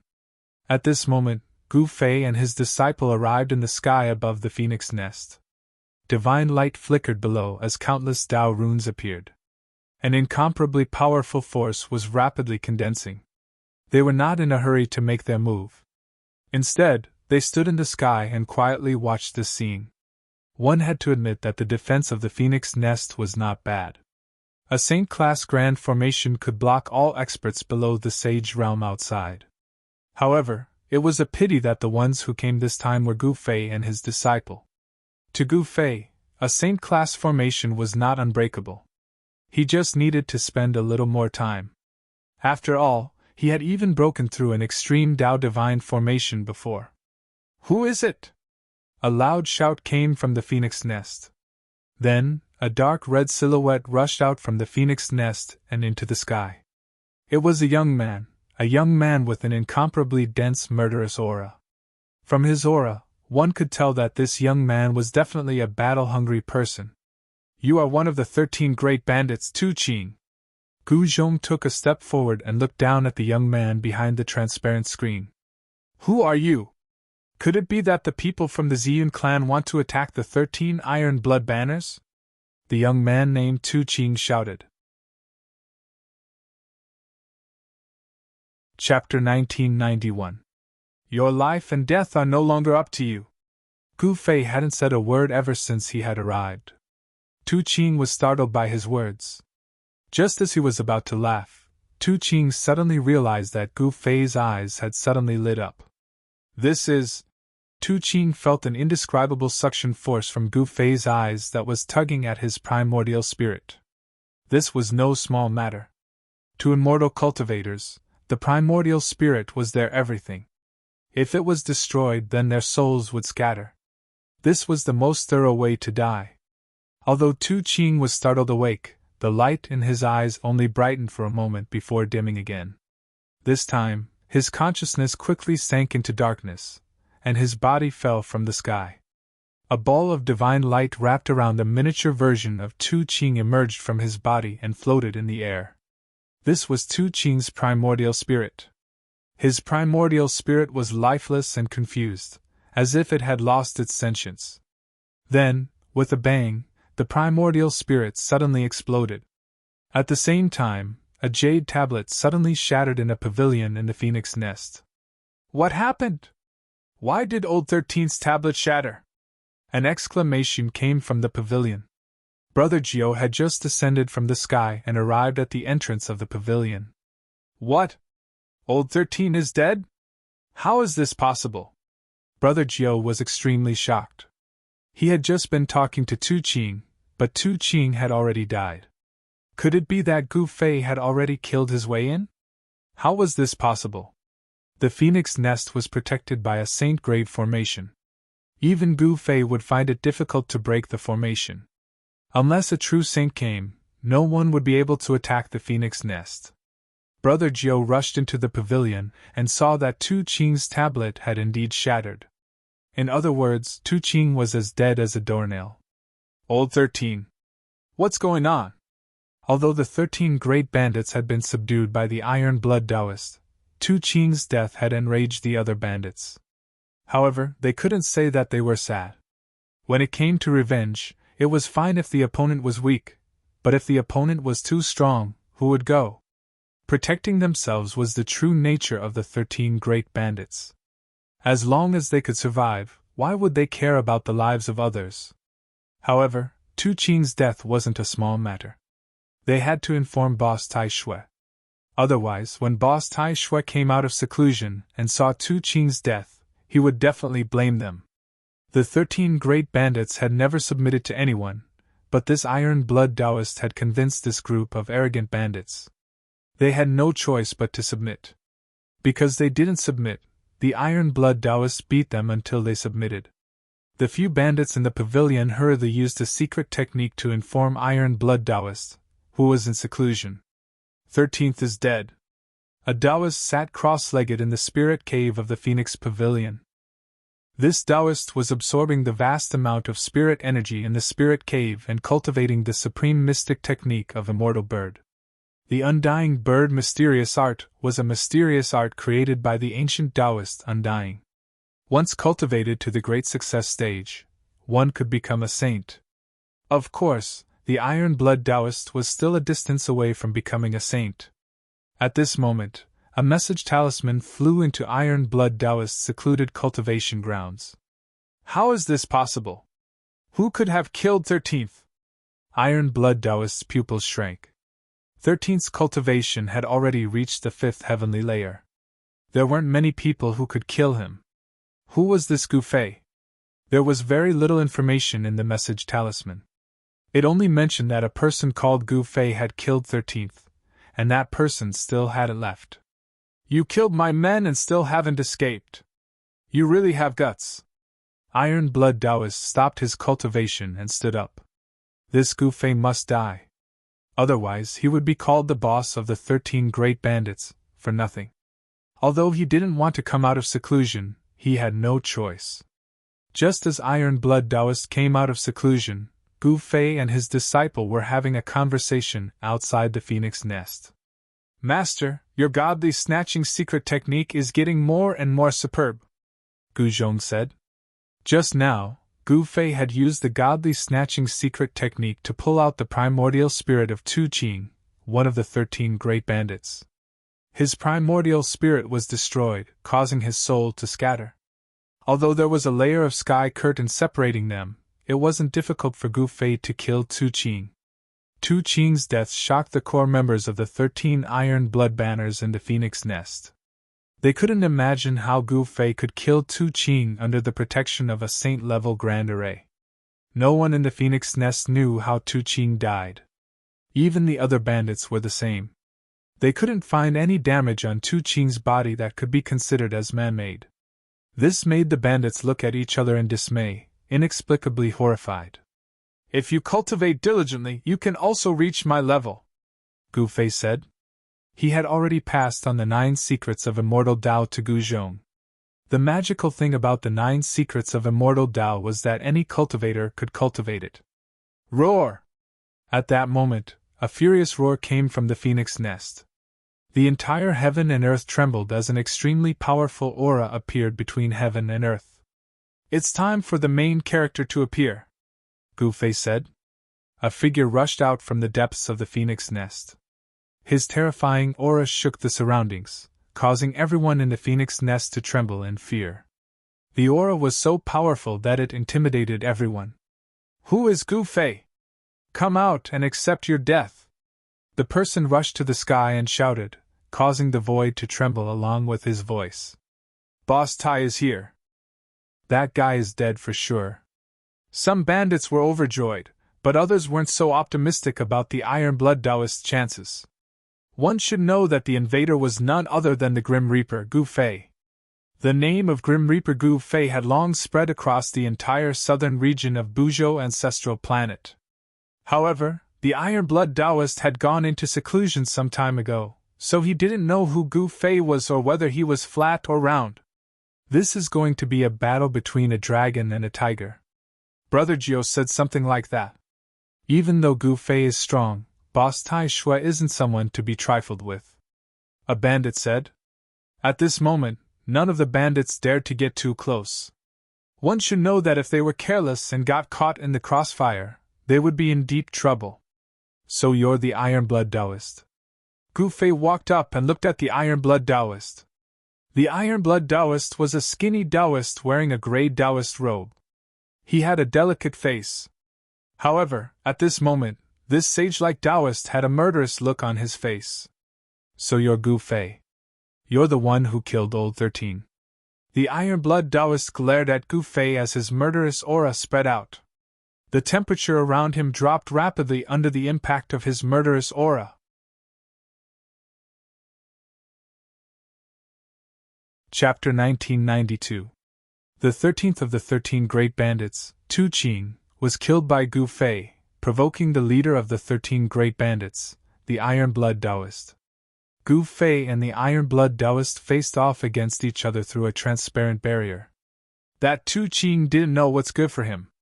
He refused to submit to my master, so he died. Gu Zhong looked at the Iron Blood Taoist and spoke calmly. He could feel the Taoist's anger. This person was like an enraged beast and was currently in great danger. And who are you? A puny powerhouse, this isn't a place for you to interrupt. The Iron Blood Taoist shouted. The aura of a quasi-sage erupted from his body and pressed towards Gu Zhong, who was outside the sky. He wanted to show Gu Zhong his strength. However, Gu Zhong's expression remained unchanged under the pressure of this quasi-saint. He actually withstood the pressure without batting an eyelid. You! The Taoist couldn't help being startled that Gu Zhong was able to endure the pressure of a quasi-sage. Was this guy really only at the Almighty Realm? He was a little doubtful. Taoist Iron Blood, do you dare to come out and fight? Gu Fei naturally knew that the Taoist was pressuring Gu Zhong, but he didn't stop him. He knew that Gu Zhong could withstand the aura of a quasi-saint. You're going too far. The Taoist was both shocked and furious. These two didn't seem to be simple at all. Just how did his subordinates provoke these two guys? If he were to find out who provoked these two fiends, he would definitely throw that person to feed the beasts. At this moment, the Taoist calmed down. These two dared to come to his doorstep. This meant that they weren't afraid of him at all. Especially that Gu Fei. He actually couldn't see through this person's depth. He knew that supreme powers like the Xian clan and the immortal palace of the Central Plains had a few self-sealing saints. These existences were the strongest in the human world. Before these existences, quasi-saints were like powerless children. Could it be that this person was one of those supreme antiques? I'll say it again. Surrender or die, it's your choice, Gu Fei said as he looked at the Iron Blood Taoist in the sky screen. He could sense that the qi and blood of the Iron Blood Taoist seemed to be stronger than that of an ordinary half-sage. The more powerful a cultivator's blood and qi was, the more powerful that cultivator's life force was. Cultivators with a strong life force were less likely to die. Just like Gu Fei, even if his martial body was destroyed, it could still be reconstructed in an instant. This is intolerable. Open the formation. I want to go out and kill these two arrogant fellows. The Iron Blood Taoist could not take it anymore. These two fellows were too despicable. They actually wanted to subdue the entire 13 Iron Blood flags with just the two of them. Boss, that person is Gu Fei. Ninth brother transmitted his voice to Taoist Iron Blood. So what if it's Gu Fei? The Iron Blood Taoist said impatiently. This Gu Fei defeated Zi Yunshao not long ago. The ninth of the 13 bandits continued. What? Damn it! The Iron Blood Taoist was shocked. He didn't know who Gu Fei was because he had been in seclusion when Gu Fei had appeared in the southern region. However, he couldn't ignore Zi Yunshao. Zi Yunshao was known as the greatest genius of the Xian clan in the past 1,000 years. He had already become a half-sage at such a young age. With enough time, Zi Yunshao would most likely become a saint. Although the Iron Blood Taoist had never fought Zi Yunshao before, he knew that he might not be able to defeat him if he were to meet him. This person had actually defeated Zi Yunshao. He truly did have the right to be arrogant. So surrender or die. Gu Fei didn't want to talk nonsense with the Iron Blood Taoist. The Iron Blood Taoist only had two choices. With his current cultivation, he had to keep his word. As long as the Iron Blood Taoist didn't surrender, there was nothing else to say. Humph, if you want me to surrender, then you'll have to show me what you're capable of, the Iron Blood Taoist said. An existence like him would only submit to someone stronger than him. The strong would never submit to the weak. Very well. Gu Fei nodded. He knew that it was impossible to convince someone like the Iron Blood Taoist to submit to him with just words. In order to truly subdue these people, he had to show a few moves. As for avenging the 13th brother, no one would be so bored as to do that. The Iron Blood Taoist was furious because the 13th brother was one of his men. Gu Fei had killed his man and didn't give him any face. That was why the Iron Blood Taoist wanted to get even with Gu Fei. Bang! Without any hesitation, Gu Fei threw a punch at the sky screen in front of him. Primal Chaos Tao patterns faintly appeared on his fist. It looked like a casual punch, but in the eyes of the Iron Blood Taoist, it was an entirely different matter. Boom! When Gu Fei's fist landed on the sky in front of him, the entire sky shook. Countless runes emerged on the transparent sky, intertwining with the power of the great Tao. Everyone was shocked. Gu Fei's casual punch had actually shaken the saint-level grand formation protecting the phoenix nest. It was truly unbelievable. The Iron Blood Taoist was also shocked by Gu Fei's punch. Although he cultivated the immortal bird mystic art, it didn't mean that he wouldn't die. An expert like Gu Fei might have a way to kill him. The Iron Blood Taoist didn't want to take the risk. It was known that it wasn't easy for him to become a demi-saint. After the saint-level grand formation calmed down, the Iron Blood Taoist surrendered. He had no choice but to surrender. His opponent's fist was harder than his own. In the world of cultivation, whoever had the harder fist was the boss. It was that simple. The Iron Blood Taoist personally opened the saint-level grand formation and welcomed Gu Fei and his disciple into the phoenix nest. The 13 bandits had now become the 12 bandits. No one dared to take revenge for the dead 13th Tu Qing. This was simply courting death. Tu Qing's death didn't matter. The others still had to live, and they had to live well. As the upper echelons of the 13 Iron Blood Banners submitted to Gu Fei, the forces of the 13 Iron Blood Banners also surrendered. Without much effort, Gu Fei and his disciple had taken down the 13 Iron Blood Banners. Gu Fei and Gu Zhong were, after all, passers-by on the ancestral Buzhou star. In the end, they would have to leave. There weren't many among the 13 banners who truly submitted to them. They knew this very well, so they didn't care about it. The first order Gu Fei gave after taking down the 13 banners was to find a way to the ancestral dragon star. The Iron Blood Taoist and the other higher-ups were dumbfounded. Where was the ancestral dragon star? Could it be another source of life outside of the ancestral Buzhou star? They had never heard of such a source of life.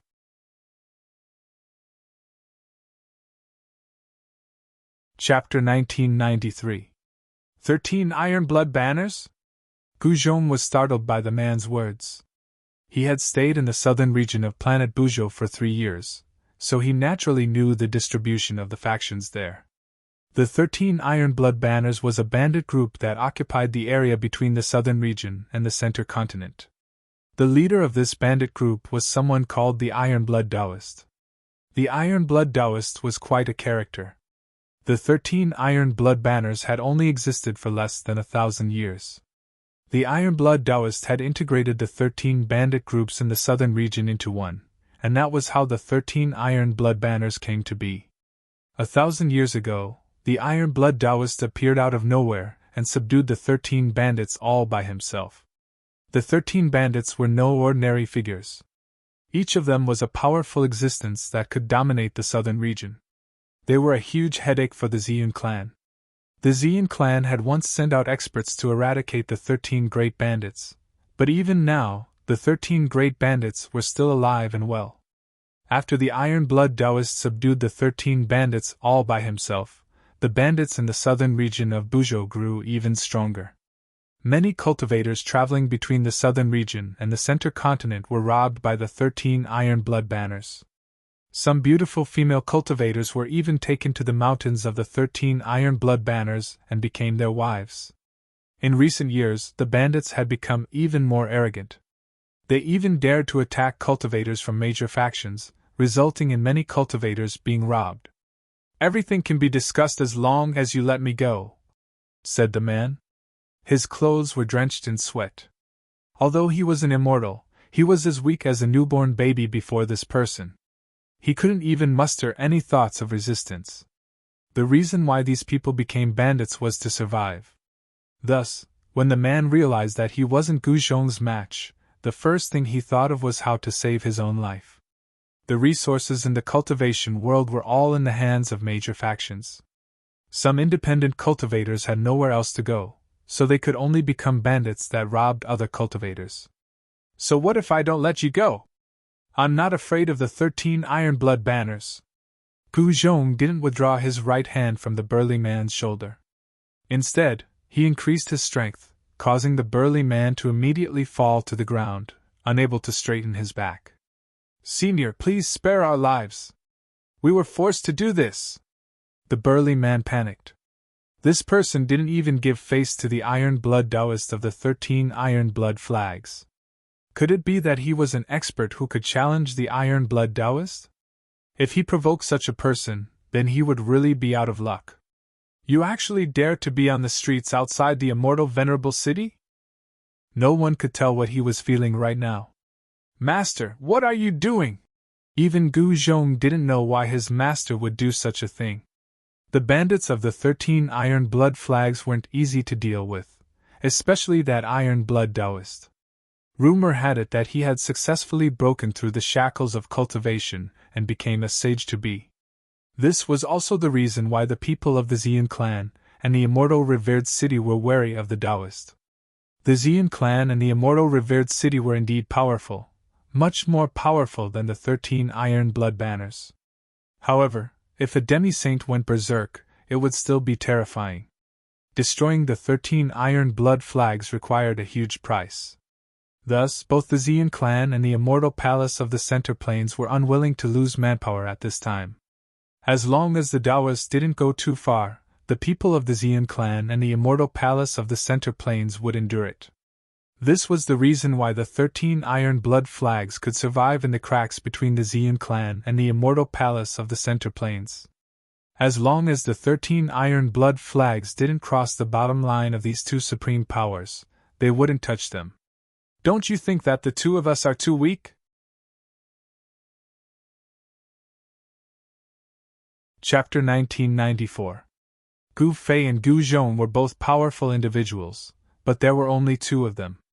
No matter how powerful they were individually, there were many things that were difficult to accomplish. However, as an expert, there was no need for them to do everything personally. As long as they gave the order, there would naturally be countless people who would work for them. This was the benefit of having one's own faction. And Wushang's words reminded Gu Fei that if he had his own faction on planet Buzhou Ancestral Star, it would definitely be much more convenient for him to get things done. He didn't want to borrow the power of other superfactions, because there would be many conflicts of interest, and those superfactions weren't good people either. Since he didn't want to borrow the power of other factions on planet Buzhou Ancestral Star to do things for him, there was only one way, and that was to establish his own faction. However, establishing his own faction in a short period of time didn't seem to be an easy task. However, the existence of the Iron Blood 13 banners saved Gu Fei a lot of time and effort. As long as he could control this faction, it would be enough. At night, Gu Fei and Gu Zhong were led by An Wushang to a stronghold of the Iron Blood 13 banners in the mountains 1,000 miles away from Immortal Venerate City. This stronghold was a new stronghold of the Iron Blood 13 banners. Because the Iron Blood 13 banners had recruited many wandering cultivators in recent years, their faction had expanded very quickly. Because of the arrival of the Great Era, experts had appeared from all over the world, and the wandering cultivators on planet Buzhou Ancestral Star were having an even harder time. In this Great Era, the most worthless people were rogue cultivators. If they encountered those people who came out from the big forces to gain experience, they would very likely lose their lives. For wandering cultivators like An Wushang, if they wanted to survive, they would have to join a powerful faction. However, for rogue cultivators, there weren't many powers that they could truly join. Those big sects wouldn't accept them because of the issue of loyalty. The disciples of large sects all entered the sect from a young age, and then they would cultivate and grow in the sect. It was the sect that nurtured them. The loyalty of such disciples was definitely much higher than those wandering cultivators who came to join a sect. A rogue cultivator would not have enough loyalty to the sect. Loyalty was something that needed time to be nurtured. However, a bandit force like the 13 Iron Blood banners had a much lower requirement for loyalty. After all, they were bandits to begin with. With the advent of the Great Era, factions like the Iron Blood 13 banners had a chance to develop rapidly. The Iron Blood 13 banners had developed quite well. Is it and bold? Just as An Wushang brought Gu Fei and his master closer to the stronghold, a loud shout came from a tall tower. Under the illumination of the torches, they could see a person looking out from the stone tower. "Old Brother Cheng, it's me, An Wushang." An Wushang hastily replied. He knew that if he hesitated in the slightest, Ching Datu would mercilessly attack him. Ching Datu was famous for not recognizing his own family. And bold, what's going on? 13 people went out with you. Why did you bring back only 3? Did you run into a vicious character?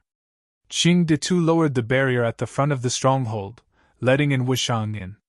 This stronghold was located in a mountain valley. The entire mountain valley had been turned into a stronghold by the Iron Blood 13 banners. There were fluctuations of a formation in the air above the stronghold. To enter the stronghold, one had to go through the stronghold's main gate. Today, the one guarding the gate was Big-Headed Chang. Big-Headed Chang's head was a bit larger than the average person's head. Adding on the fact that he was a bit shorter and smaller than other people, his head was very conspicuous. As a result, An Wushang and the others had given him a nickname, Big-Headed. Although Ching Datu's head was large and his body was small, he was still an immortal. His strength was even slightly greater than An Wushang's. Just this slight difference caused Ching Datu's treatment within the stronghold to be much better than An Wushang's. That was because Ching Datu didn't need to go out and rob people. It had to be known that being a bandit was a very dangerous occupation. You might run into someone stronger than you at any time, and you might lose your life at any time. And bold, you really are a lucky bastard. You actually managed to come back alive. Upon seeing An Wushang walk in, a few people who recognized him greeted him. Those 2. But just at this moment, someone realized that the 2 people behind An Wushang weren't one of his lackeys. Whoosh! In just an instant, at least 5 people had surrounded An Wushang and Gu Fei. How dare you! You must have eaten a bear's heart and a leopard's gall to dare to bring an outsider in.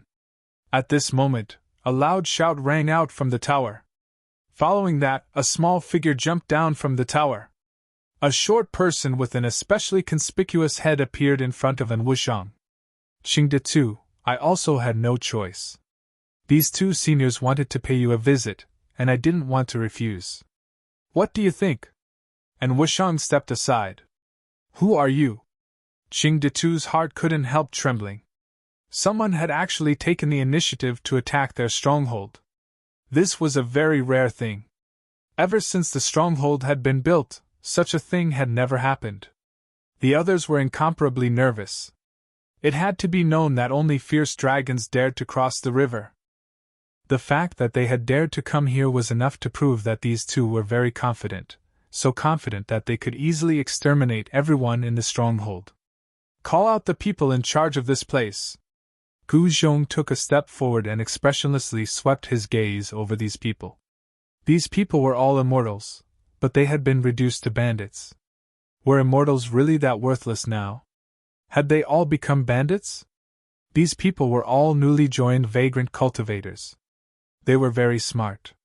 Although they were on guard, they didn't take the initiative to attack. Just you wait! Ching Datu was just about to go report. Which honored guest has graced us with your presence? Forgive me for not going out to meet you. Just at this moment, a voice rang out from the depths of the stronghold. A person walked out. This person only stopped when he was 10 meters away from Gu Fei's group. He then began to carefully examine Gu Fei and his disciple.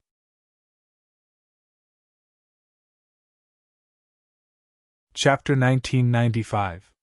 I am the person in charge of this place. May I know why the 2 of you have come? If my men have offended the 2 of you, I will apologize on their behalf, the middle-aged man said politely. The middle-aged man was secretly shocked. He was secretly shocked that he couldn't see through the depths of these 2 people. Could it be that these 2 people were actually almighty? This time, he had really kicked an iron plate. This middle-aged man was the manager of this place, and his name was Bai Xiong. He wasn't some kind-hearted person. He had once annihilated 9 small sects in a single night. These 9 small sects refused to submit to the 13 iron blood flags, so he single-handedly annihilated them, leaving not a single chicken or dog alive. Even Chang Dedu, An Wushang, and the others would have to be careful in front of such a ruthless person, afraid that they would make a mistake. When he had seen Gu Fei and Gu Zhong, If Gu Fei and his disciples' cultivation had been below Bai Xiong's, Bai Xiong wouldn't have wasted time talking to them. He would have killed them directly. However, he didn't dare to do so now. Humph! You really know how to conduct yourself. When you came out just now, I seemed to sense killing intent from your body. Gu Zhong sneered as he looked at the middle-aged man in front of him. This middle-aged man had clearly wanted to kill them when he had come out. However, when this fellow could not see through Ouyang Yangming's actual strength, he completely withdrew his murderous aura. However, Gu Fei and his disciple weren't ordinary people. Most of their cultivation had come from fighting. The two of them had experienced countless battles of life and death, so their sensitivity to killing intent could be said to have reached the point of perfection. As long as someone had killing intent towards them, they would be able to sense it immediately. This fellow Taoist seems to have misunderstood. Why would Bai Xiong have such thoughts towards the two of you? The middle-aged man hurriedly said. His forehead was already covered in a thin layer of sweat. Although he looked calm on the surface, he was extremely shocked inside. Forget it, I can't be bothered to waste my breath with you. I will only say this once. Where is the headquarters of the 13 Iron Blood Flags? If you know, tell me. If you don't, I will kill you. Gu Zhong didn't have the patience to waste his breath on these people. What? Bai Xiong was shocked. These two people were actually looking for the headquarters of the 13 Iron Blood Banners. Did I hear wrongly? Where did these two people come from? Could it be a peerless expert from the Xian clan? Or a demi-saint from the Middle Continent Immortal Mansion? Everyone was stupefied, especially Qing De Tu and the others.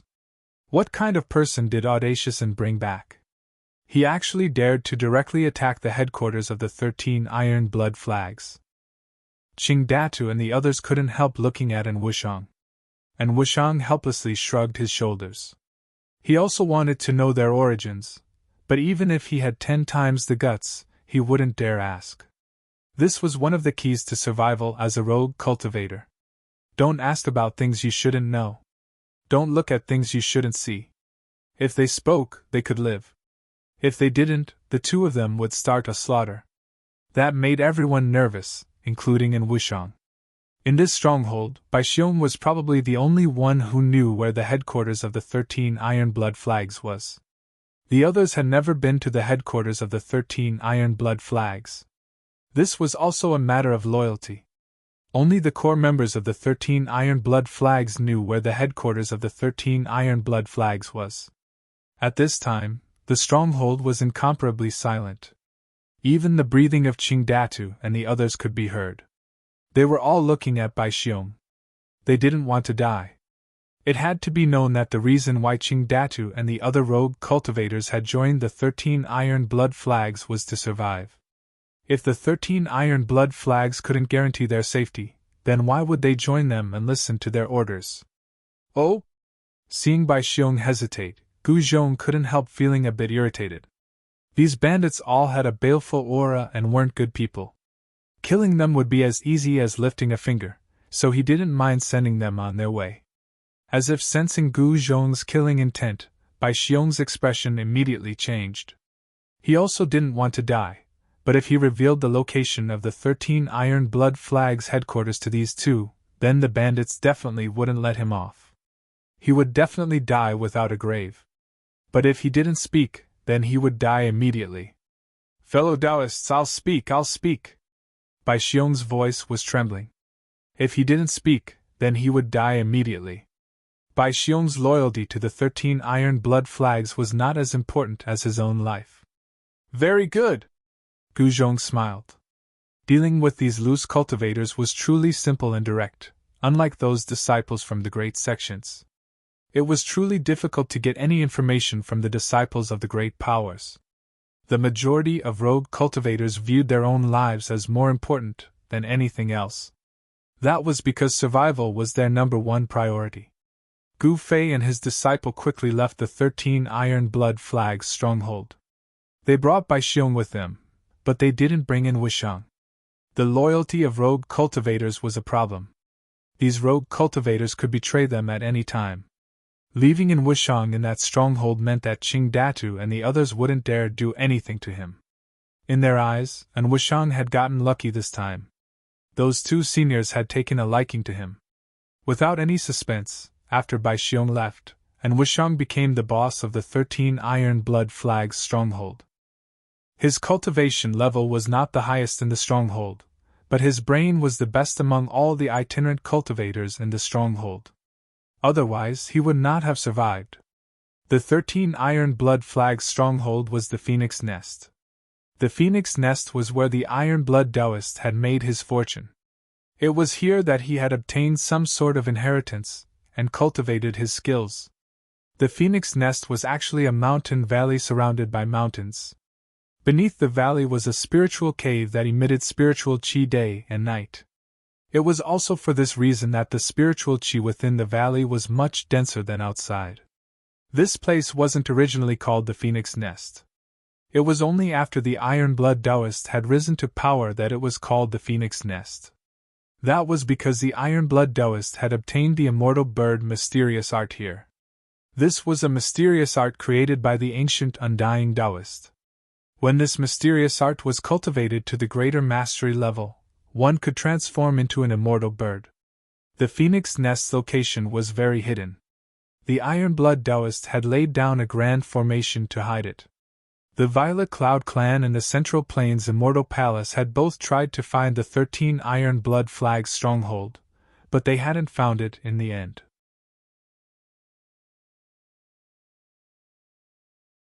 Chapter 1996. Those guys from the 13 Iron Blood Banners really know how to pick a place. Early in the morning, Bai Xiong led Gu Fei and the others to a mountain near the 13 Iron Blood Banners base camp, the Phoenix Nest. Gu Fei discovered that there was actually a dragon vein under the mountain. This area was located at the border between the Central Province and the Southern Province. It was a lawless area, and spirit veins rarely appeared in such a place. One must know that any place with a spiritual vein would be occupied by a powerful faction. Of course, the 13 Iron Blood Flags could be considered a powerful faction at the border between the Central Region and the Southern Region. Master, is there anything special about this place? Gu Zhong was not like Gu Fei. Gu Zhong only had a smattering of knowledge about formations. He had spent all his energy on martial cultivation, so he did not know how to search for dragons, observe qi, and strike the acupuncture point. The dragon seeking here was not to search for a true dragon divine beast, but to search for the earth's dragon vein. As for qi observation, it was because wherever there was a dragon vein, the heaven and earth's spiritual energy above the dragon vein would be different. The so-called acupuncture point was to find the place where the earth's dragon vein essence converged after finding the dragon vein. The place where the earth's dragon essence converged was the spirit cave. If we follow the direction of this dragon vein, we will be able to find the Phoenix Nest, Gu Fei said. The 13 Iron Blood Banners base camp, the Phoenix Nest, must be built at the place where the earth's dragon vein essence converged. This was inevitable. If one was not proficient in formations, it would be very difficult to find the Phoenix Nest. This was because formations and the terrain were inseparable. Some formation masters could use the terrain to set up terrifying killing formations to kill enemies stronger than themselves. Where did the formation's power come from? The Earth's dragon vein essence could provide an endless source of power for the formation. Seniors, since you can find the Phoenix Nest by yourself, please let me go. At this time, Bai Xiong could no longer call Gu Fei and Gu Zhong fellow Taoist. In front of these two, he was like a newborn baby, without any thoughts of resistance. This was because these two people were too powerful. To be able to become the manager of a stronghold of the 13 Iron Blood Flags, this Bai Xiong had to be an immortal king. Only with this kind of cultivation could he suppress those loose immortals. After all, those loose immortals were arrogant and unruly, and it was very difficult to restrain them. They would absolutely not obey those with lower cultivation than them. Unless this person had a powerful backer. Bai Xiong didn't have any backing. He was just one of the many core disciples of the 13 Iron Blood Banners, so he was rather loyal to them. Only such a person would know where the Phoenix Nest was. You want to leave? Whatever. At this time, Bai Xiong no longer had any value to Gu Fei and the others. It didn't matter if they killed him or not, because they wanted to subdue the 13 iron blood flags, not kill him. Although it would be difficult to subdue the 13 iron blood flags, it wasn't impossible. From what Bai Xiong had told them, the leader of the 13 iron blood flags, the iron blood Taoist, was only a quasi-sage. Gu Fei was a great perfection quasi-sage, and the iron blood Taoist wouldn't be a match for him. Many thanks to the two seniors for not killing me. Bai Xiong was instantly overjoyed. He hurriedly bowed to Gu Fei and the others, then turned and fled. The joy of escaping from death made him temporarily forget everything. Let's go. It's time for us to meet the 13 iron blood flags, Gu Fei said as he directly soared into the sky. A powerful aura erupted from his body. He no longer hid his strength. Gu Zhong also flew into the sky. Enemy attack! While Gu Fei's corpse was no longer restraining its aura, someone sensed the aura being released from their bodies 100 miles away. Appearing near the phoenix nest, if it wasn't an enemy, then what could it be? The grand formation that enveloped the entire phoenix nest was activated. Beams of divine light soared into the sky, interweaving to form a gigantic transparent canopy that completely enveloped the phoenix nest. A sage aura permeated the air. Saint class formation? At this moment, Gu Fei and his disciple arrived in the sky above the phoenix nest. Divine light flickered below as countless Tao runes appeared. An incomparably powerful force was rapidly condensing. They were not in a hurry to make a move. Instead, they stood in the sky and quietly watched the scene unfold. One had to admit that the phoenix nest's defense was quite good. A sage formation could block all experts below the sage realm. Unfortunately, the ones who came this time were Gu Fei and his disciple. To Gu Fei, a sage formation wasn't unbreakable. It would just take him a little more time. After all, he had even broken through an extreme divine formation before. Who goes there? A loud shout came from the phoenix nest. Then, a dark red silhouette rushed out of the phoenix nest and into the sky. It was a young man with an incomparably dense murderous aura. From his aura, one could tell that this young man was definitely a battle-hungry person. Are you Tu Qing, one of the 13 great bandits? Gu Zhong took a step forward and looked down at the young man behind the transparent screen. Who are you? Could it be that the people from the Ziyun clan want to attack the 13 iron blood flags? The young man named Tu Qing shouted. Tu Qing was extremely shocked. Since the establishment of the 13 iron blood flags, no one had been able to find the headquarters of the 13 iron blood flags and no one had dared to attack. But today, early in the morning, someone had come to kill them. The Ziyun clan? What is the Ziyun clan? Ziyun Shao was defeated by my master, Gu Zhong said. What? Tu Qing was shocked when he heard this.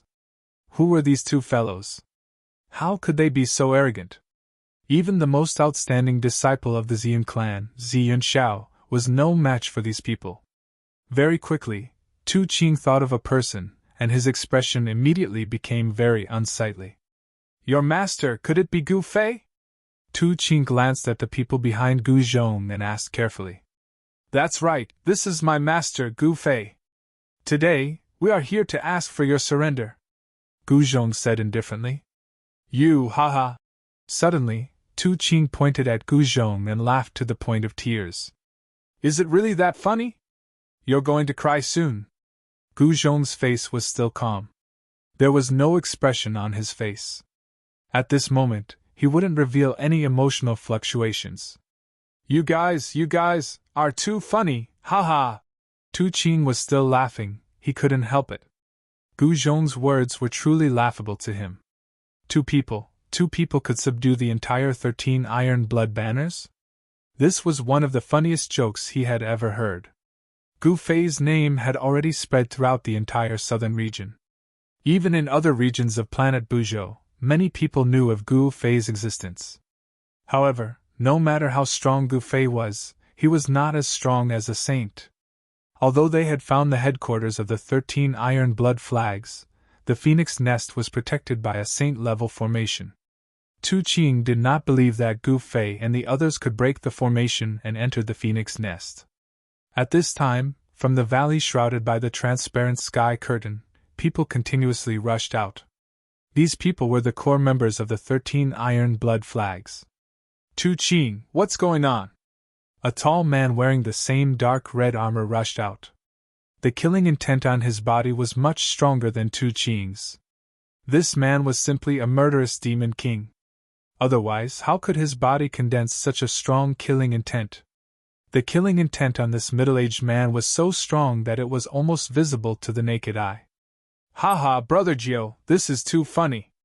These two idiots actually want to subdue the entire 13 Iron Blood Flags with just the two of them, Tu Qing said with a smile. What? Haha. The man called Brother Gio also laughed loudly. You two are really brave. You actually want to subdue us with just the two of you. You're really stupid. Brother Gio had a boorish appearance, and his voice was like a great bell. Even though there was a layer of sky curtain between them, his voice still spread far and wide. Gu Fei and Gu Zhong did not say anything, allowing them to laugh. After they had laughed enough, Gu Zhong said, Surrender or die, it's up to you. Let us know when you've made your decision. Gu Zhong's face remained expressionless even after he said this. Tu Qing and Brother Gio could not see anything from his expression. Where did you guys come from? How dare you talk so big? Did you eat too much garlic? Brother Gio also laughed until tears came out of his eyes. From their point of view, this was indeed very funny.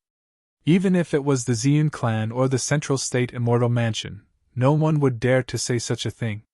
The person behind this idiot is Gu Fei, who is currently in the limelight, Tu Qing said. What? Brother Gio was shocked.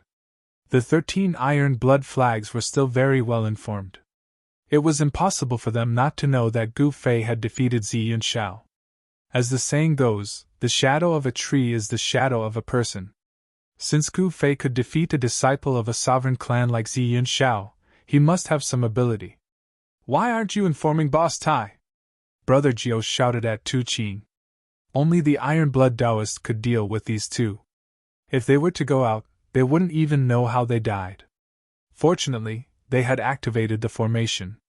Otherwise, the consequences would be unimaginable if that maleficent being allowed in. Is there a need to alert Boss Tai? Boss Tai is in seclusion right now. Tu Qing hesitated.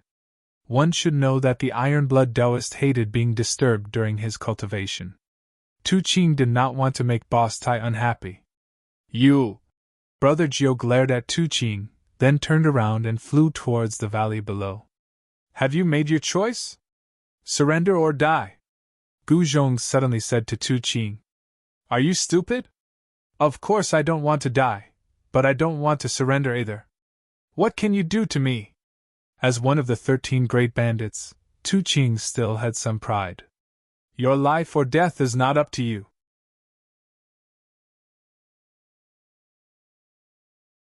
Chapter 1997.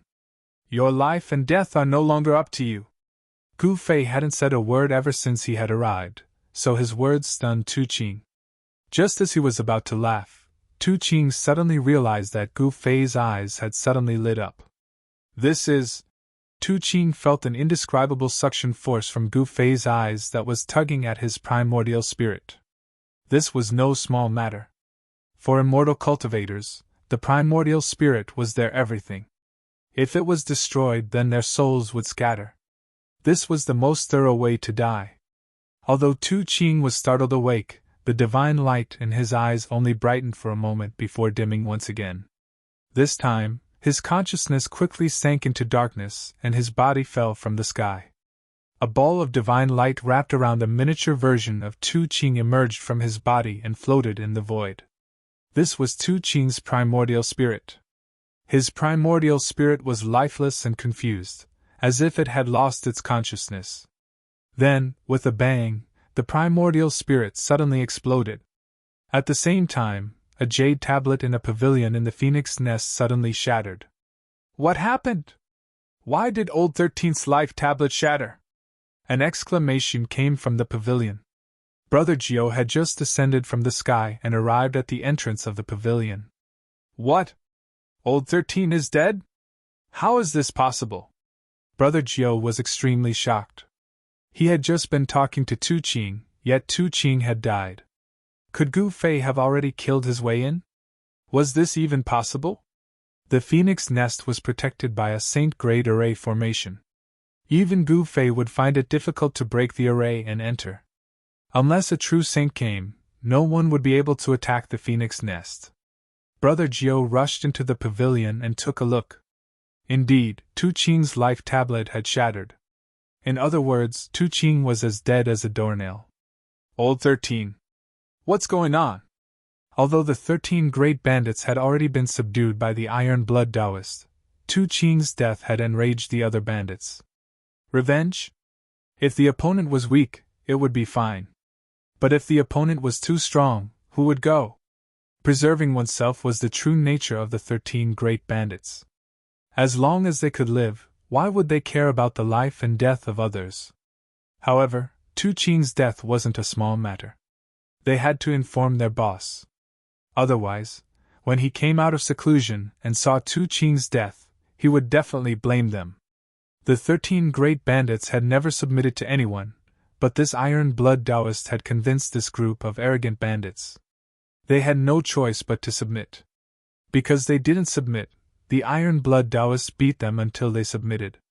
The few bandits in the pavilion hurriedly used a secret technique to inform Iron Blood Taoist, who was in seclusion. 13th is dead? A Taoist sat cross-legged in the spirit cave of the Phoenix Pavilion. This Taoist was absorbing the vast amount of spirit energy in the spirit cave and cultivating the supreme mystic technique of Immortal Bird. The Undying Bird Mysterious Art was a mysterious art created by the ancient Taoist Undying. Once cultivated to the great success stage, one could become a saint. Of course, this Iron Blood Taoist was still a distance away from becoming a saint. At this time, a message talisman flew into Iron Blood Taoist's secluded cultivation area. How is this possible? Who could kill 13th? Iron Blood Taoist's pupils shrank. 13th's cultivation had already reached the 5th heavenly layer. There weren't many people who could kill him. Who was this Gu Fei? There was very little information in the message talisman. It only mentioned that a person called Gu Fei had killed 13th, but that person still hadn't left. He killed my people and still hasn't escaped. How audacious of him! Iron Blood Taoist stopped cultivating and stood up. This Gu Fei must die. Otherwise, he would be called the boss of the 13 great bandits, for nothing. Although he didn't want to come out of seclusion, he had no choice but to do so. Just as Iron Blood Taoist came out of seclusion, Gu Fei and his disciple were talking outside the phoenix nest. Master, your godly stealing secret technique is getting more and more superb, Gu Zhong said. Just now, Gu Fei used the godly stealing secret technique to pull out the primordial spirit of Tu Qing, one of the 13 great bandits. His primordial spirit was destroyed and Tu Qing's soul scattered. Although they were separated by a layer of sky curtain, it wasn't difficult for Gu Fei to kill Tu Qing. Tu Qing's death shocked the core members of the 13 Iron Blood Flags in the Phoenix Nest to the extreme. It was hard to imagine how Gu Fei killed Tu Qing under the protection of a saint-level grand formation. No one in the Phoenix Nest knew how Tu Qing died. Even the other bandits were the same. They couldn't find any damage on Tu Qing's body. This made the bandits look at each other in inexplicable horror. If you cultivate diligently, you can also reach my level, Gu Fei said. He had already passed on the 9 secrets of Immortal Path to Gu Zhong. The magic of the 9 secrets of Immortal Path was that any cultivator could cultivate it. Roar! At this moment, a furious roar came from the Phoenix Nest. The entire world shook as an extremely powerful aura burst forth. An extremely powerful aura appeared between heaven and earth. The main character has made his appearance, Gu Fei said. A figure rushed out from the depths of the Phoenix Nest. A terrifying aura shook the surroundings, causing everyone in the Phoenix Nest to tremble in fear. The aura was so powerful that it deterred everyone. Who is Gu Fei? Come out and accept your death! The person rushed to the sky and shouted. The entire void trembled along with his voice. That person is dead for sure now that Boss Tai is here. Some bandits were surprised and overjoyed, but others weren't so optimistic about the Iron Blood Taoist's chances. One should know that the invader was none other than the god of death, Gu Fei. The name of the god of death, Gu Fei, had long spread across the entire southern region of the ancestral star. However, the Iron Blood Taoist had already gone into seclusion some time ago, so he didn't know who Gu Fei was. This is going to be a battle between a dragon and a tiger. Brother Gio said something like that. Gu Fei might be strong, but Boss Tai isn't one to be trifled with. A bandit said. None of the bandits dared to get too close. One should know that they would be in deep trouble if they were caught in the crossfire. You're the Iron Blood Taoist? Gu Fei walked up and looked at the Iron Blood Taoist. The Iron Blood Taoist was a skinny Taoist. He wore a gray Taoist robe and had a delicate face. However, at this moment, this sage-like Taoist had a murderous look on his face. You're Gu Fei? You're the one who killed 13th? The Iron Blood Taoist stared at Gu Fei as a murderous aura spread from his body. The temperature around him dropped rapidly under the impact of the murderous aura.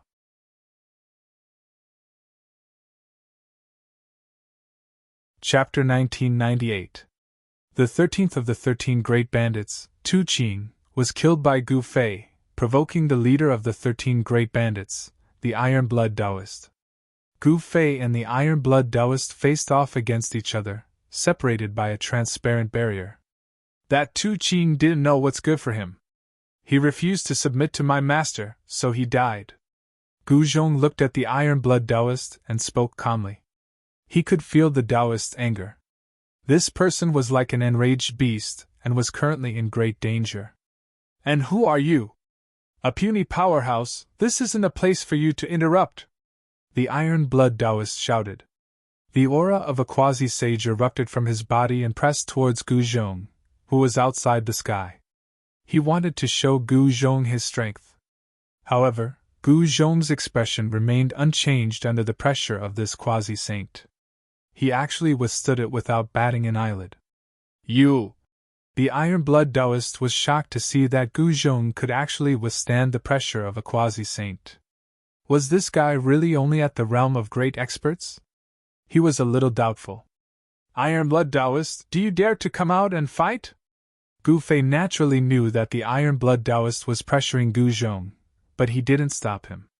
He knew that Gu Zhong could withstand the aura of a quasi-saint. You're going too far.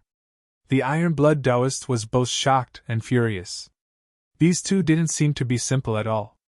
Just how did his subordinates provoke these two? If he were to find out who provoked these two fiends, he would definitely throw that person to feed the beasts. At this moment, the Iron Blood Taoist calmed down. Since these two dared to come to his door, it meant that they weren't afraid of him at all. Especially that Gu Fei. He actually couldn't see through this person's depth. He knew that supreme powers like the Xian clan and the Middle Ground Immortal Palace had a few self-sealing saints. These existences were the strongest in the human world. Before these existences, quasi-saints were like powerless children. Could it be that this person was one of those supreme antiques? I'll say it again. Surrender or die, it's your choice. Gu Fei said as he looked at the Iron Blood Taoist in the sky screen. He could sense that the qi and blood of the Iron Blood Taoist seemed to be stronger than that of an ordinary half-sage. The more powerful a cultivator's blood and qi was, the more powerful that cultivator's life force was. Cultivators with a strong life force were less likely to die. Take Gu Fei for example. Even if his martial body was destroyed, it could still be reconstructed in an instant. This is intolerable. Open the formation, I want to go out and kill these two arrogant fellows. The Iron Blood Taoist could not take it anymore. These two fellows were too despicable. They actually wanted to subdue the entire 13 Iron Blood flags with just the two of them. Boss, that person is Gu Fei. Ninth brother transmitted his voice to Iron Blood Taoist. So what if it's Gu Fei? Iron Blood Taoist said impatiently. This Gu Fei defeated Zi Yunxiao not long ago. The 9th of the 13 bandits continued. What? Damn it! The Iron Blood Taoist couldn't help but be shocked. He didn't know who Gu Fei was because he was in seclusion when Gu Fei rose to prominence in the southern region. However, he couldn't ignore Zi Yunxiao. Zi Yunxiao was known as the supreme genius of the Ziyan clan in the past 1,000 years. He had already become a half-sage at such a young age. With enough time, Zi Yunxiao would most likely become a saint. Although the Iron Blood Taoist had never fought Zi Yunxiao before, he knew that he might not be able to defeat him if he were to meet him. This person had actually defeated Zi Yunxiao. He truly had the right to be arrogant. So, surrender or die. Gu Fei didn't want to waste time with the Iron Blood Taoist. He only had two choices. With his current cultivation, he had to keep his word. As long as the Iron Blood Taoist didn't surrender, then there was nothing else to say. Humph. If you want me to surrender, then you'll have to show me what you're capable of. The Iron Blood Taoist said. An existence like him would only submit to someone stronger than him. The strong would never submit to the weak. Very well. Gu Fei nodded. He knew that it was impossible to convince someone like the Iron Blood Taoist to submit to him with just words. In order to truly subdue these people, he had to show a few moves. As for avenging the 13th brother, no one would be so bored as to do that. The Iron Blood Taoist was furious because the 13th brother was one of his men. Gu Fei killed his man and didn't give him any face. Thus, the Iron Blood Taoist wanted to get even with Gu Fei. Bang!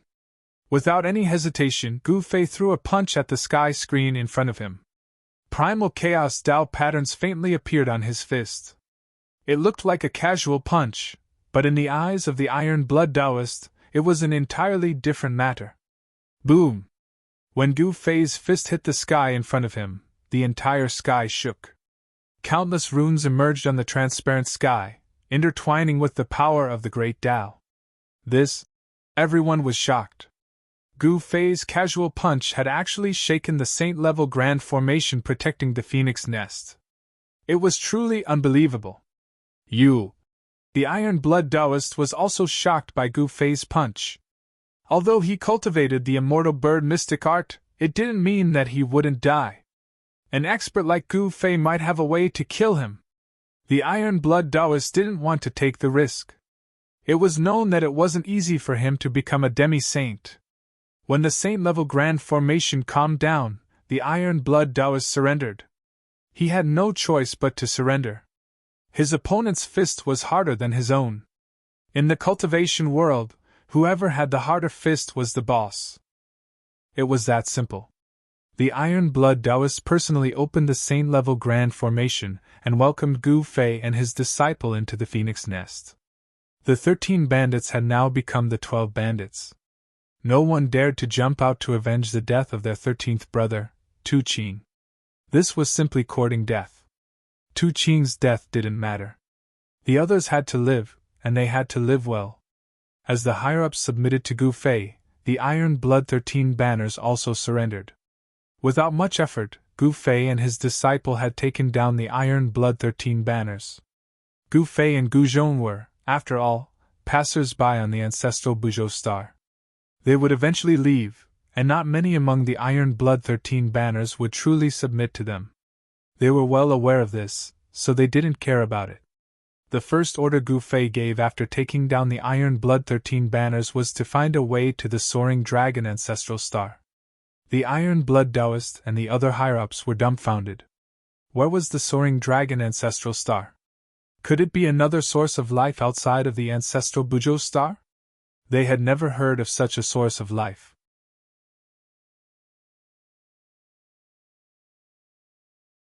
Chapter 1999. Time gradually passed. 5 years had passed in the blink of an eye, yet the people of the Steel Blood 13 banners had not heard anything about the Soaring Dragon ancestral star. Perhaps it was because the Soaring Dragon ancestral star was too far away from Buzhou ancestral star that Gu Fei and the others could not have come to Buzhou ancestral star if it wasn't for a coincidence. It made sense that the cultivators of Buzhou ancestral star did not know about the Soaring Dragon ancestral star. Given the strength of the steel blood 13 banners, they could not find anything even after 5 years. Did they really have to venture into the human race's ancient path to the Middle Continent? There were still 5 years before the human race's ancient path to the Middle Continent's immortal mansion would open. For cultivators, the past 5 years passed in the blink of an eye. Although 5 years was short, it was enough for a lot of things to happen. The entire Buzhou ancestral star was in an uproar after the news of the opening of the Middle Continent's immortal mansion was announced. However, there was a limit to the number of people who could step onto the human race's ancient path. Only the strongest 100 experts could step onto the ancient path. Countless cultivators were preparing for it, as no one wanted to miss the opportunity. 5 years later, a grand competition would be held at the Middle Continent's immortal mansion to determine the top 100. The 100 winners would then be able to step onto the human race's ancient path. Both the rising geniuses and the older generation cultivators were qualified to participate in the grand competition. However, there was an exception: the saints who had sealed themselves. The saints who had sealed themselves were not allowed to participate in the grand competition, as the ancient path was a path of cultivation for those who had yet to become a saint. Inside the spirit cave in the phoenix nest, Gu Fei and Gu Zhong were sitting cross-legged on the ground, absorbing the dragon vein's spiritual qi. Apart from them, the steel blood Taoist was also cultivating in the spirit cave. Among the entire steel blood 13 banners, only the 3 of them were qualified to enter the spirit cave to cultivate. The others were not even qualified to enter. Even the 12 great bandits were the same. "Master, what do you think is going on with the Outworld Ancient Road?" Gu Zhong asked. He had heard from Gu Fei about the ancient path of extraterritorial lands. There was an ancient path of extraterritorial lands on Kunlun Ancestral Star that led to the Buzhou Ancestral Star. However, that was a path of no return. The array that was constructed could only be used for one-way teleportation. Although Gu Fei had modified the teleportation runes, allowing for two-way teleportation, it was impossible for Gu Fei to return to Kunlun. There were 5 ancestral planets marked on the immortal divine metal. The Kunlun ancestral planet was the closest to the Buzhou ancestral planet, while the Buzhou ancestral planet was the furthest away from the soaring dragon ancestral planet. Traveling across the infinite universe and returning to the soaring dragon ancestral star was not a practical method. Sometimes, Gu Fei wondered if there was some kind of connection between the 5 ancestral planets that allowed them to travel to and from one another through the ancient roads of the outer domains. Where does the ancient path of the Buzhou ancestral star lead to? This is an uncertain factor, Gu Fei said. The ancient path of the extraterritorial lands was incomparably dangerous. It was a training path for the human race. If one wasn't careful, they might even die on the way. If it leads to the soaring dragon ancestral star, Gu Zhong's eyes lit up. It's not impossible, but it's very unlikely. You should know that the soaring dragon ancestral star and the Buzhou ancestral star are separated by an infinite universe. Gu Fei didn't want to hurt Gu Zhong's confidence, but he had to say such words. No matter what, we have to give it a try, Gu Zhong said. He didn't want to be trapped in the Buzhou ancestral star for the rest of his life, because his family and friends were all there. Gu Fei nodded. Returning to the soaring dragon ancestral star was a must, but the key was how to do it. If it really didn't work, then they would spend decades to travel across the infinite universe and return to the soaring dragon ancestral star. Since Gu Fei had his inner world, it wouldn't matter even if he had to travel for a long time. As Gu Fei and his disciple conversed, they didn't use voice transmissions. Even though the Iron Blood Taoist was cultivating at the side, he still heard their conversation. He was shocked by the vastness of this world. There really were other ancestral stars with life, and Gu Fei and his disciple were cultivators from the soaring dragon ancestral star. Apart from the soaring dragon ancestral star, there was also the Kunlun ancestral star, which made the Iron Blood Taoists realize that the Buzhou ancestral star wasn't the only source of life. In the vast and boundless starry universe, there were other sources of life. The human race's ancient path.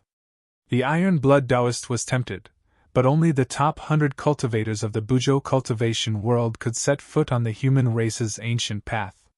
Since then, the Iron Blood Taoist didn't need Gu Fei's orders. He sent out the Iron Blood 13 Banner spies to investigate the ancient path. The more he learned, the more shocked he was. The human race's ancient path was basically a path of no return. Of course, there were exceptions. Some people who took the path returned as unparalleled experts. However, most of them disappeared the moment they set foot on the human race's ancient path. Danger and opportunity coexisted. The ancient path was a trial for the top 100 cultivators of the Buzhou ancestral star. Those who could complete the ancient path could become unparalleled experts, or even saints.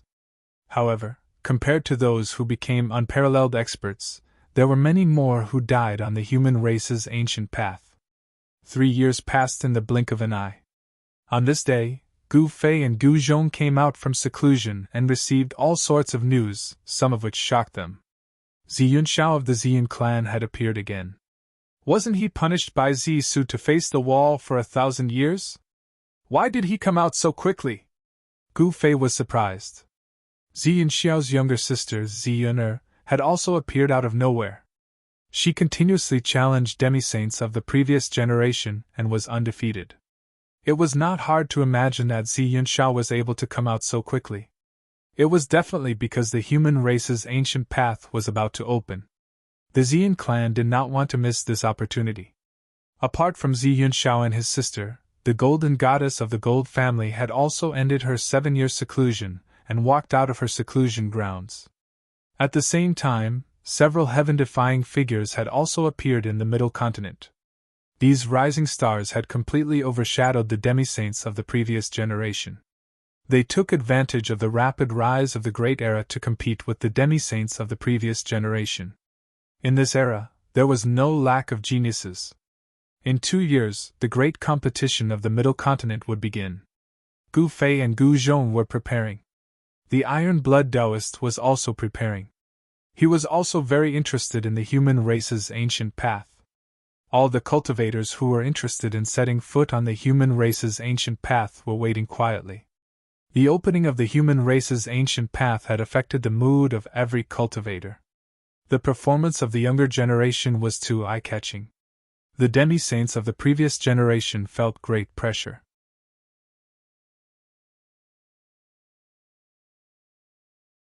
Chapter 2000.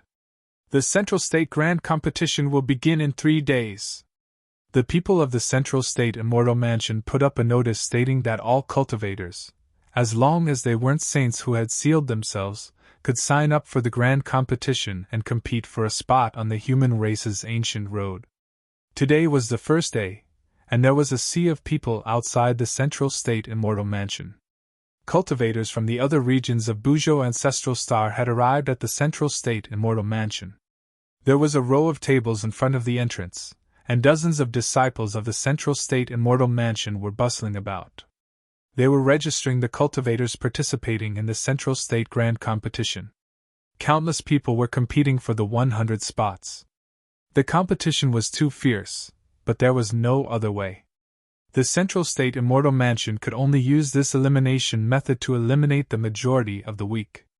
Only the strong were qualified to set foot on the human race's ancient road.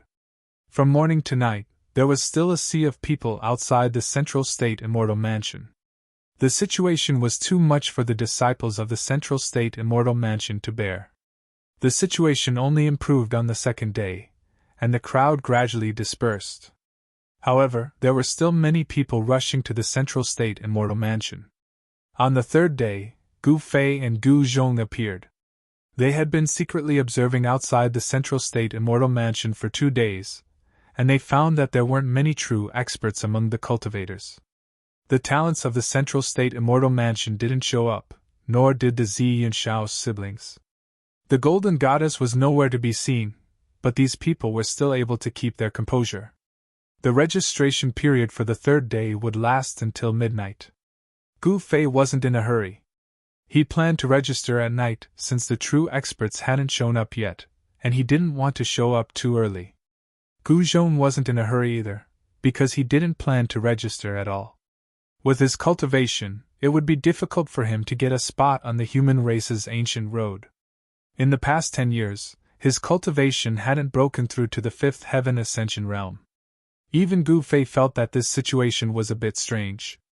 At night, most of the cultivators gathered outside the central state immortal mansion had dispersed, and only a few people were still wandering around. These people were those who hadn't decided whether or not to participate in the grand competition. Participating in the grand competition wasn't a trivial matter. They might be killed by their opponents during the competition. It's almost midnight. 2 people stood on a short mountain outside the central prefecture immortal abode. Yes.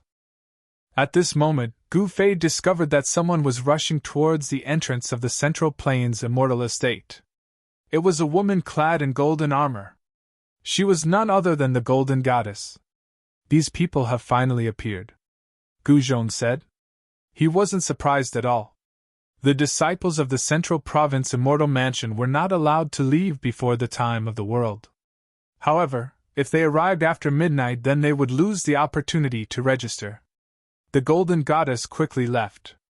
After the Golden Goddess left, 3 more figures walked out from the moonlight and arrived at the entrance of the Central Prefecture's immortal abode. The 3 of them were the rumored 3 sons of the Central Prefecture. The 3 disciples of the Middle Prefecture weren't simple. They were all from the Middle Prefecture Immortal Manor. If they wanted to walk on the ancient path of the human race, they would have to sign up for the grand competition. There were no shortcuts. There were only 100 spots available. As long as one had the strength to enter the top 100, they would be able to step on the ancient path of the human race. However, if one's cultivation wasn't high enough and it was difficult to enter the top 100, then even the most outstanding disciple of the Central Prefecture Immortal Manor would be eliminated. After the 3 sons of the Central Prefecture registered, they chatted with the disciples of the Central Prefecture Immortal Manor for a while before leaving. Finally, when it was almost midnight, the Z's siblings finally appeared. After registering, Ziyuner sensed something and suddenly raised her head to look at the mountain where Gu Fei was. However, she didn't see anything. "Little sister, what's wrong?" Ziyunshao couldn't help but ask when he saw Ziyuner's strange expression. "It's nothing. Let's go."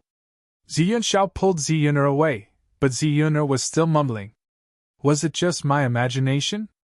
Ziyuner seemed to sense that someone was watching her in the dark, but she couldn't find anything. Those who were supposed to be here had all arrived. Gu Fei also walked out from the dark, registered his name, received a jade token, and left. In the past few days he saw that after everyone registered, the disciples of the Central Prefecture Immortal Manor would hand over a jade token to that person without saying anything.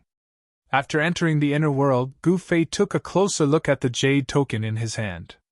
I see. This was a messenger jade token. The jade token contained the name of Gu Fei's first opponent, as well as the time and location of the match, and other information. Who is this Lu Dafeng? Where did he come from? Gu Fei muttered to himself.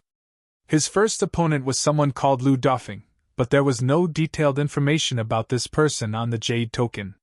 Tomorrow afternoon, Crouching Bull Mountain. Gu Fei searched in his mind.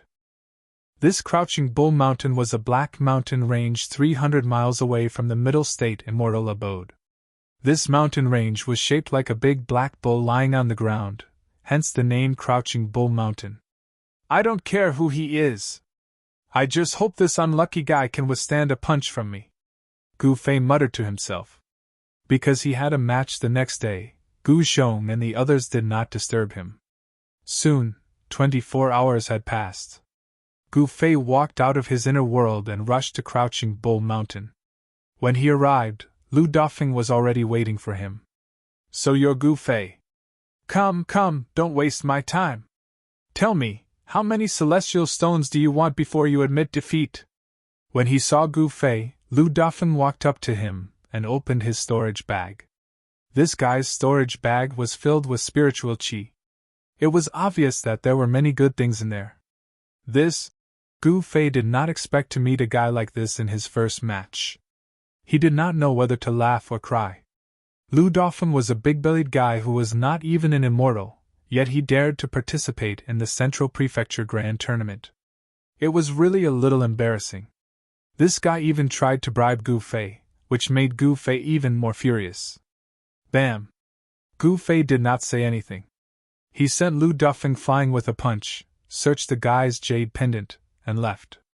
Oh my god, why did you have to hit my nose? Just you wait, I'm not done with you. Lu Dufeng's nose was bleeding profusely as he limped down Crouching Bull Mountain. He kept cursing Gu Fei. He had probably sprained his leg when he was sent flying by Gu Fei. Just as Gu Fei easily defeated Lu Dufeng, the jade pendant that belonged to him quickly sent him a message. 6 hours later, Mirror Lake, Busan Monk. Gu Fei was completely speechless. He even wondered if he was participating in the Central Prefecture Grand Tournament. Why were his opponents all the same? He had just defeated Lu Dufeng, and now there was Busan Monk.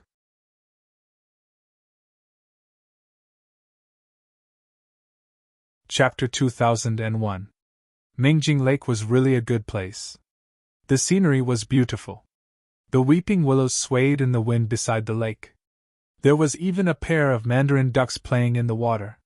When he arrived at Mingjing Lake, Busan was already waiting there. The monk stood on the surface of the lake. When he saw Gu Fei, he put his palms together and said to Gu Fei, "Benefactor, you were almost late. Being late is a bad habit. Making others wait for you is a sin in itself. Shrimp tofu, do you know what a sin is? Not only have you wasted your time, but you have also wasted others' time. Wasting time is equivalent to wasting one's life. Do you understand? Shrimp tofu, it's good enough to waste your time. Why are you wasting my time as well? Shrimp tofu, shut up." Gu Fei couldn't take it anymore. This damn Baldy was like a fly. No, it was a bunch of flies buzzing around him. It was so annoying. Shut up. You told me to shut up. Shrimp tofu, you actually told me to shut up. You. Busan wanted to say more. You big Baldy, eat my fist. Gu Fei didn't have time to talk nonsense with this big Baldy. Before the monk could finish speaking, Gu Fei had already punched him. The ferocious wind from his punch caused the monk to involuntarily shut his mouth that had been chattering non-stop. Bang! With just another punch, the third monk was sent flying. A string of beads of blood flew out of his nose. With a bang, he fell into the lake. This time, Gu Fei sensed the jade card on Busan's body. When he sent Busan flying, the jade card on Busan's body had already fallen into his hands. Without hesitation, Gu Fei crushed Busan's jade pendant. Then, he turned around and left. With a splash, the monk Busan emerged from the lake. Outrageous, you shrimp tofu! Busan started to talk again. However, this time, he was the only one showing off. Gu Fei had already left. He really didn't know how this Baldy beat his opponent. Could it be that his opponent was defeated by his foul mouth? Very soon, new information came from Gu Fei's jade pendant. 2 hours later, William Peak Yushichuan, a girl. Gu Fei was a little surprised. His third opponent was actually a girl. It was an unfair victory. However, in order to step on the human race's ancient path, he had to kill whoever he met. Wuyun Peak was 1,000 miles away from the Central Prefecture immortal abode. It was a mountain that was thousands of miles high. The peak was usually surrounded by clouds. To Gu Fei, he had enough time to travel 1,000 miles in 2 hours. When he arrived at Wuyun Peak, Yushichuan was still nowhere to be seen. Gu Fei found a big rock on the peak and sat cross-legged, quietly waiting for the arrival of his opponent. Just as the time was almost up, a sword light flew over from afar and landed on 5 Clouds Peak. The sword light dissipated and a person appeared. In the past 10 years, Yao Yu's cultivation had improved the fastest. With Gu Zhong's help, she had already become a demigod. In the past, this kind of cultivation speed was absolutely unimaginable. Hearing Gu Zhong ask about the competition, Gu Fei's face immediately darkened. Then, without saying a word, he walked into the place where he usually cultivated. What's wrong? Gu Zhong was left behind with a look of astonishment.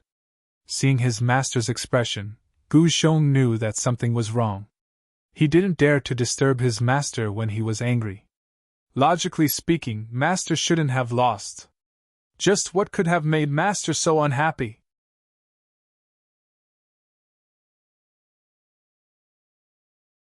Chapter 2002. After the first round of the Grand Tournament of the Central Province, the participants could rest for a day before continuing on to the second round. A day passed by very quickly. On the same day, when the sun rose from the east, the jade medallion on Gu Fei's body transmitted new information. This time, his opponent was a prodigy from the Central Province Immortal Manor. Just as Gu Fei received the new information, in a pavilion in the Central Province Immortal Manor, several white-haired old men were discussing. Is this really a good idea? They actually sent an outstanding disciple of our Central Province Immortal Manor to fight against this Gu Fei, an old man said. An old man said. From his tone, one could tell that he was somewhat worried. Gu Fei's performance was pretty good. In the first round of the competition, not a single person was able to receive a single punch from him. And today, in the second round, the people of the Central Province Immortal Manor arranged for an outstanding disciple of the Central Province Immortal Manor to fight against Gu Fei. This was very risky. This is the only way to test out this person's true strength. The reason we organize the Grand Tournament is to uncover the limitless potential of the human race. Another white-haired old man said. Eldest senior brother is right. The other old men agreed. This Gu Fei isn't a nobody. He rose to fame in the southern region and once defeated Ziyun Shao. I want to see exactly how strong he is. The eldest senior brother said. What? This person actually defeated Ziyun Shao of the Ziyun clan? The other old men were all shocked when they heard this. In the Central Province Immortal Manor, there were 3 most famous geniuses. However, other than those 3, there were also many less famous geniuses. The cultivation and strength of these geniuses weren't too far off from those 3 geniuses. Jun Wuya was one of the 10 prodigies of the Central Province Immortal Manor. He knew that his cultivation was definitely not weaker than those 3 senior brothers, but he wasn't as famous as them. Gu Fei, why did the elders of the sect arrange for Gu Fei to be my opponent in the second round? Jun Wuya mumbled to himself. He did not understand. He knew about Gu Fei. 10 years ago, this person had defeated Ziyun Shao of the Ziyun clan. Such a battle record could be considered extremely glorious. One must know that Ziyun Shao was publicly acknowledged as the number 1 person amongst the younger generation of the southern region 10 years ago. Ziyun Shao came from the Violet Cloud clan, a sovereign clan. He possessed the bloodline of the Violet Cloud sovereign and was blessed by the heavens. His strength was without a doubt. For Gu Fei to be able to defeat Ziyun Shao, it was enough to prove his strength. Thousand John Cliff, Jun Wuya. At this moment, Gu Fei had already left his inner world and was rushing towards the Thousand John Cliff. The Thousand John Cliff wasn't very far from the Middle Prefecture Immortal Abode. It was only 800 li away. Soon, Gu Fei arrived at the Thousand John Cliff. This Thousand John Cliff was just an ordinary cliff. Not a single blade of grass grew on the top of the cliff. The top of the cliff was only 100 zhang in circumference, and it was filled with yellow sand and stones. By the time Gu Fei arrived at the Thousand Zhang Cliff, Jun Wuya was already waiting for him there. So you're Gu Fei, the one who defeated Ziyun Shao back then. Seeing Gu Fei's arrival, Jun Wuya's eyes flashed as a strong battle intent was emitted from his body. So you're one of the top 10 heroes of the Middle Prefecture, Jun Wuya. Gu Fei came to a spot about 3 zhang away from Jun Wuya and sized up his opponent. Let's begin, Gu Fei said. This was a decent opponent with the strength of a quasi-saint. However, he was unlucky to have met Gu Fei. The outcome of this battle had long been decided.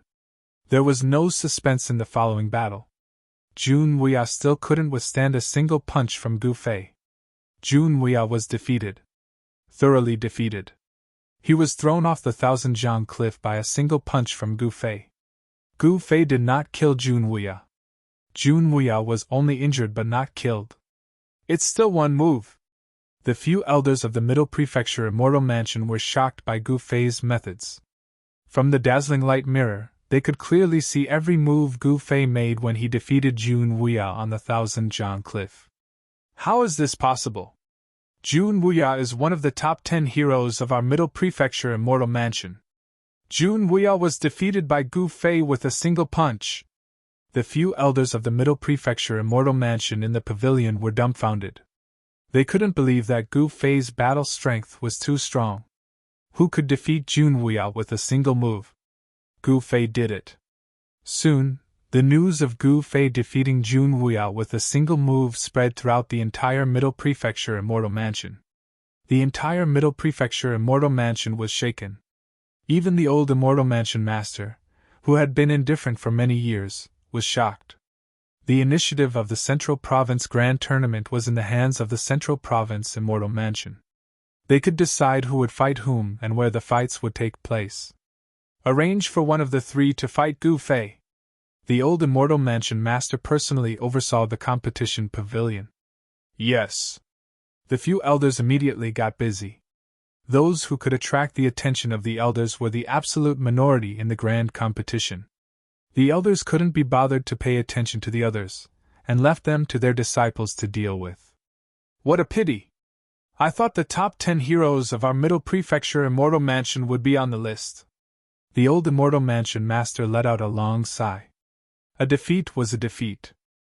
Wu Daoyi smiled and stopped about 15 feet away from Gu Fei. I heard that you defeated Jun Wuya in one move. You're really powerful. Wu Daoyi gave a thumbs up to Gu Fei. This is nothing. If you were to fight, I'm afraid you could also defeat Jun Wuya in one move. Gu Fei said seriously. The difference in strength between the top 10 heroes of the Central Prefecture was indeed huge. This Wu Daoyi was very strong, at least much stronger than Jun Wuya. If Wu Daoyi were to fight Jun Wuya, he would also be able to defeat him easily. Hee, Dao friend must be joking. Wu Daoyi said with a smile. Let's begin. Gu Fei didn't want to say anything more. He had already guessed that this so-called Central Prefecture Grand Tournament was actually controlled by the Central Prefecture Immortal Manor. His opponents would only get stronger and stronger. He was very much looking forward to which experts the Central Prefecture Immortal Manor would arrange to fight against him. All right then. Wu Daoyi smiled, and after that, his entire person suddenly disappeared from the spot. What? Gu Fei was taken aback. He instinctively took a step to the left, and with this step, he evaded a cold ray of light from Wu Daoyi. It was a silver needle. This? Gu Fei's heart pounded. These silver needles were almost transparent. If it wasn't for his good eyesight, he wouldn't have been able to see the trajectory of these silver needles. Other people hide daggers in their smiles, but this guy is hiding needles in his smile. Gu Fei didn't dare to be careless. It wasn't a good thing to be pierced by these needles. Great sky covering palm. Gu Fei directly displayed his martial arts battle technique. A giant chaotic palm appeared in the void, emitting an unparalleled energy fluctuation, and slammed down on Wu Daoyi's head. The giant chaotic palm shrouded in all directions. Wu Daoyi couldn't avoid it, and could only take Gu Fei's attack head-on. Boom! With a loud bang, Wu Daoyi was slammed into the mountain by the chaotic palm. The entire Black Demon Ridge almost collapsed, and cracks appeared on the mountain. Through the dazzling light mirror, the old prefecture master and the others in the Central Prefecture Immortal Manor couldn't help but be shocked when they saw this scene. This kind of battle technique, could it be a long-lost martial arts battle technique? The old prefecture master said excitedly. The Central Prefecture Immortal Manor was different from ordinary forces. The Central Prefecture Immortal Manor had existed for countless years, and naturally knew many secrets of the world. In ancient times, martial arts battle techniques were incomparably powerful.